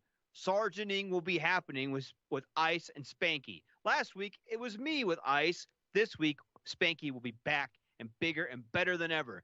Since the hiatus, you haven't had a chance to hang out with Spanky for a minute. She misses you guys. Bring snacks. Be there. They'll be talking about all things National Guard, Active Army, Reserve, Retiree, all kinds of crazy shit. Be there. Have a good time. Now, Friday night, we've got Friday Night Freedom, FNF, with Kaz and Pookie. They will be talking about all kinds of crazy shit. It's a hilarious show. It's fun. There's brilliant people. They're so fun to be around. Please check them out. Now, Saturday, Sunday, the weekend. Good times to be had because we're off work. We'll be like fishing or plowing snow, or CQ will be going to the movies watching Eternals for the 7th and 8th time by then. But anyway, I'm probably watching it for the first time. Anyway, Eternals this weekend. We're gonna go watch it. We'll discuss it on Tuesday. Now, Monday, the first day after the weekend, CQ will still be at the movies. The rest of us will be at work. But Monday night is the Monday edition with Ice and Mom. I believe Mom's going to be covering down for a while until Flash gets his sea legs back. So Mom's going to be there. Mom is hilarious. Mom is one of the funniest people on this show. She's hilarious. Be there with Ice and talking about all things stuff. What Monday edition is about, like current events and crazy shit that's happening in the world. And they will review all kinds of fun shit, and they'll be going to be there. Okay. CQ might give me a dirty look thinking Mom's not funnier than he is. Mom is funnier than CQ is, and he will admit it that. Now, Tuesday, a week from today, we're going to be back with our Pop Culture Warrior. I probably won't have my Pop Culture Warrior shirt on. It'll probably be, I don't know, I might wear it. I don't know. CQ be wearing his and his hat and his earbuds, just like his dude that's making fun of him. Anyway, they're going to be here next Tuesday. Be here with us again, please. We love you guys. Outstanding. And one other cool thing I'm going to share that will be happening between now and our next episode is, so there's this organization called the Bob Woodruff Foundation. If you don't know who Bob Woodruff is, legendary comedian, did so much, toured for the troops, did a bunch of stuff. He has a wonderful foundation that does so much in his honor. His family does. And one of the things they do is they put on this big gala event once a year called Stand Up. Is it Stand Up for the Troops? Stand Up for the Troops. My God, I should know. I'm going to it. I should know what the name of it is. But I think it's like Stand Up for the Troops. And it's this huge benefit. They have all these celebrities come out. They got a bunch of comedians. They got all, like, Bruce Springsteen is playing, and Jon Stewart's there, and Nikki Glazer, and Nick Bargatze, and just a bunch of legendary performers. It's a big show. They raise a ton of money, and then they use that money to provide programs and things for veterans and their families, and gold stars and all types of things. Fantastic event. Super, super hard to get in. I got invited. I mean, I'll be honest. I shouldn't be there. I really shouldn't be allowed to go there.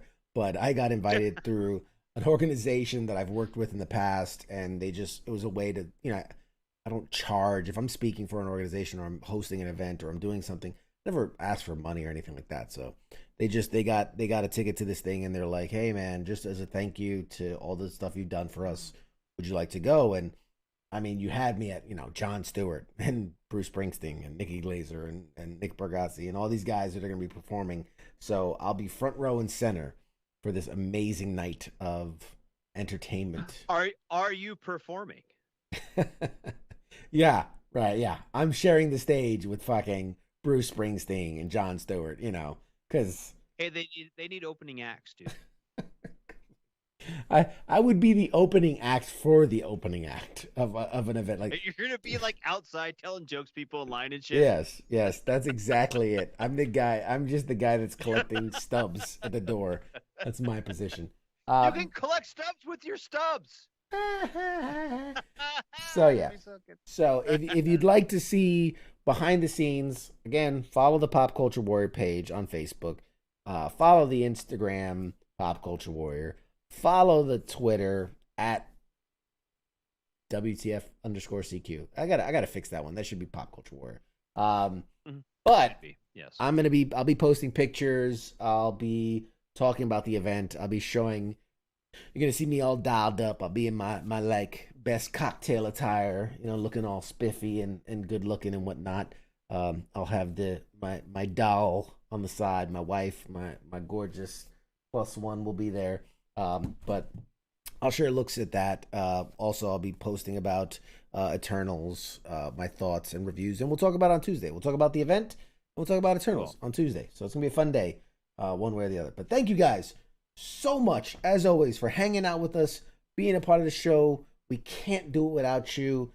We are the 2-time nominated Best in Entertainment Podcast, and it's all because of you guys, and we love you for it dearly.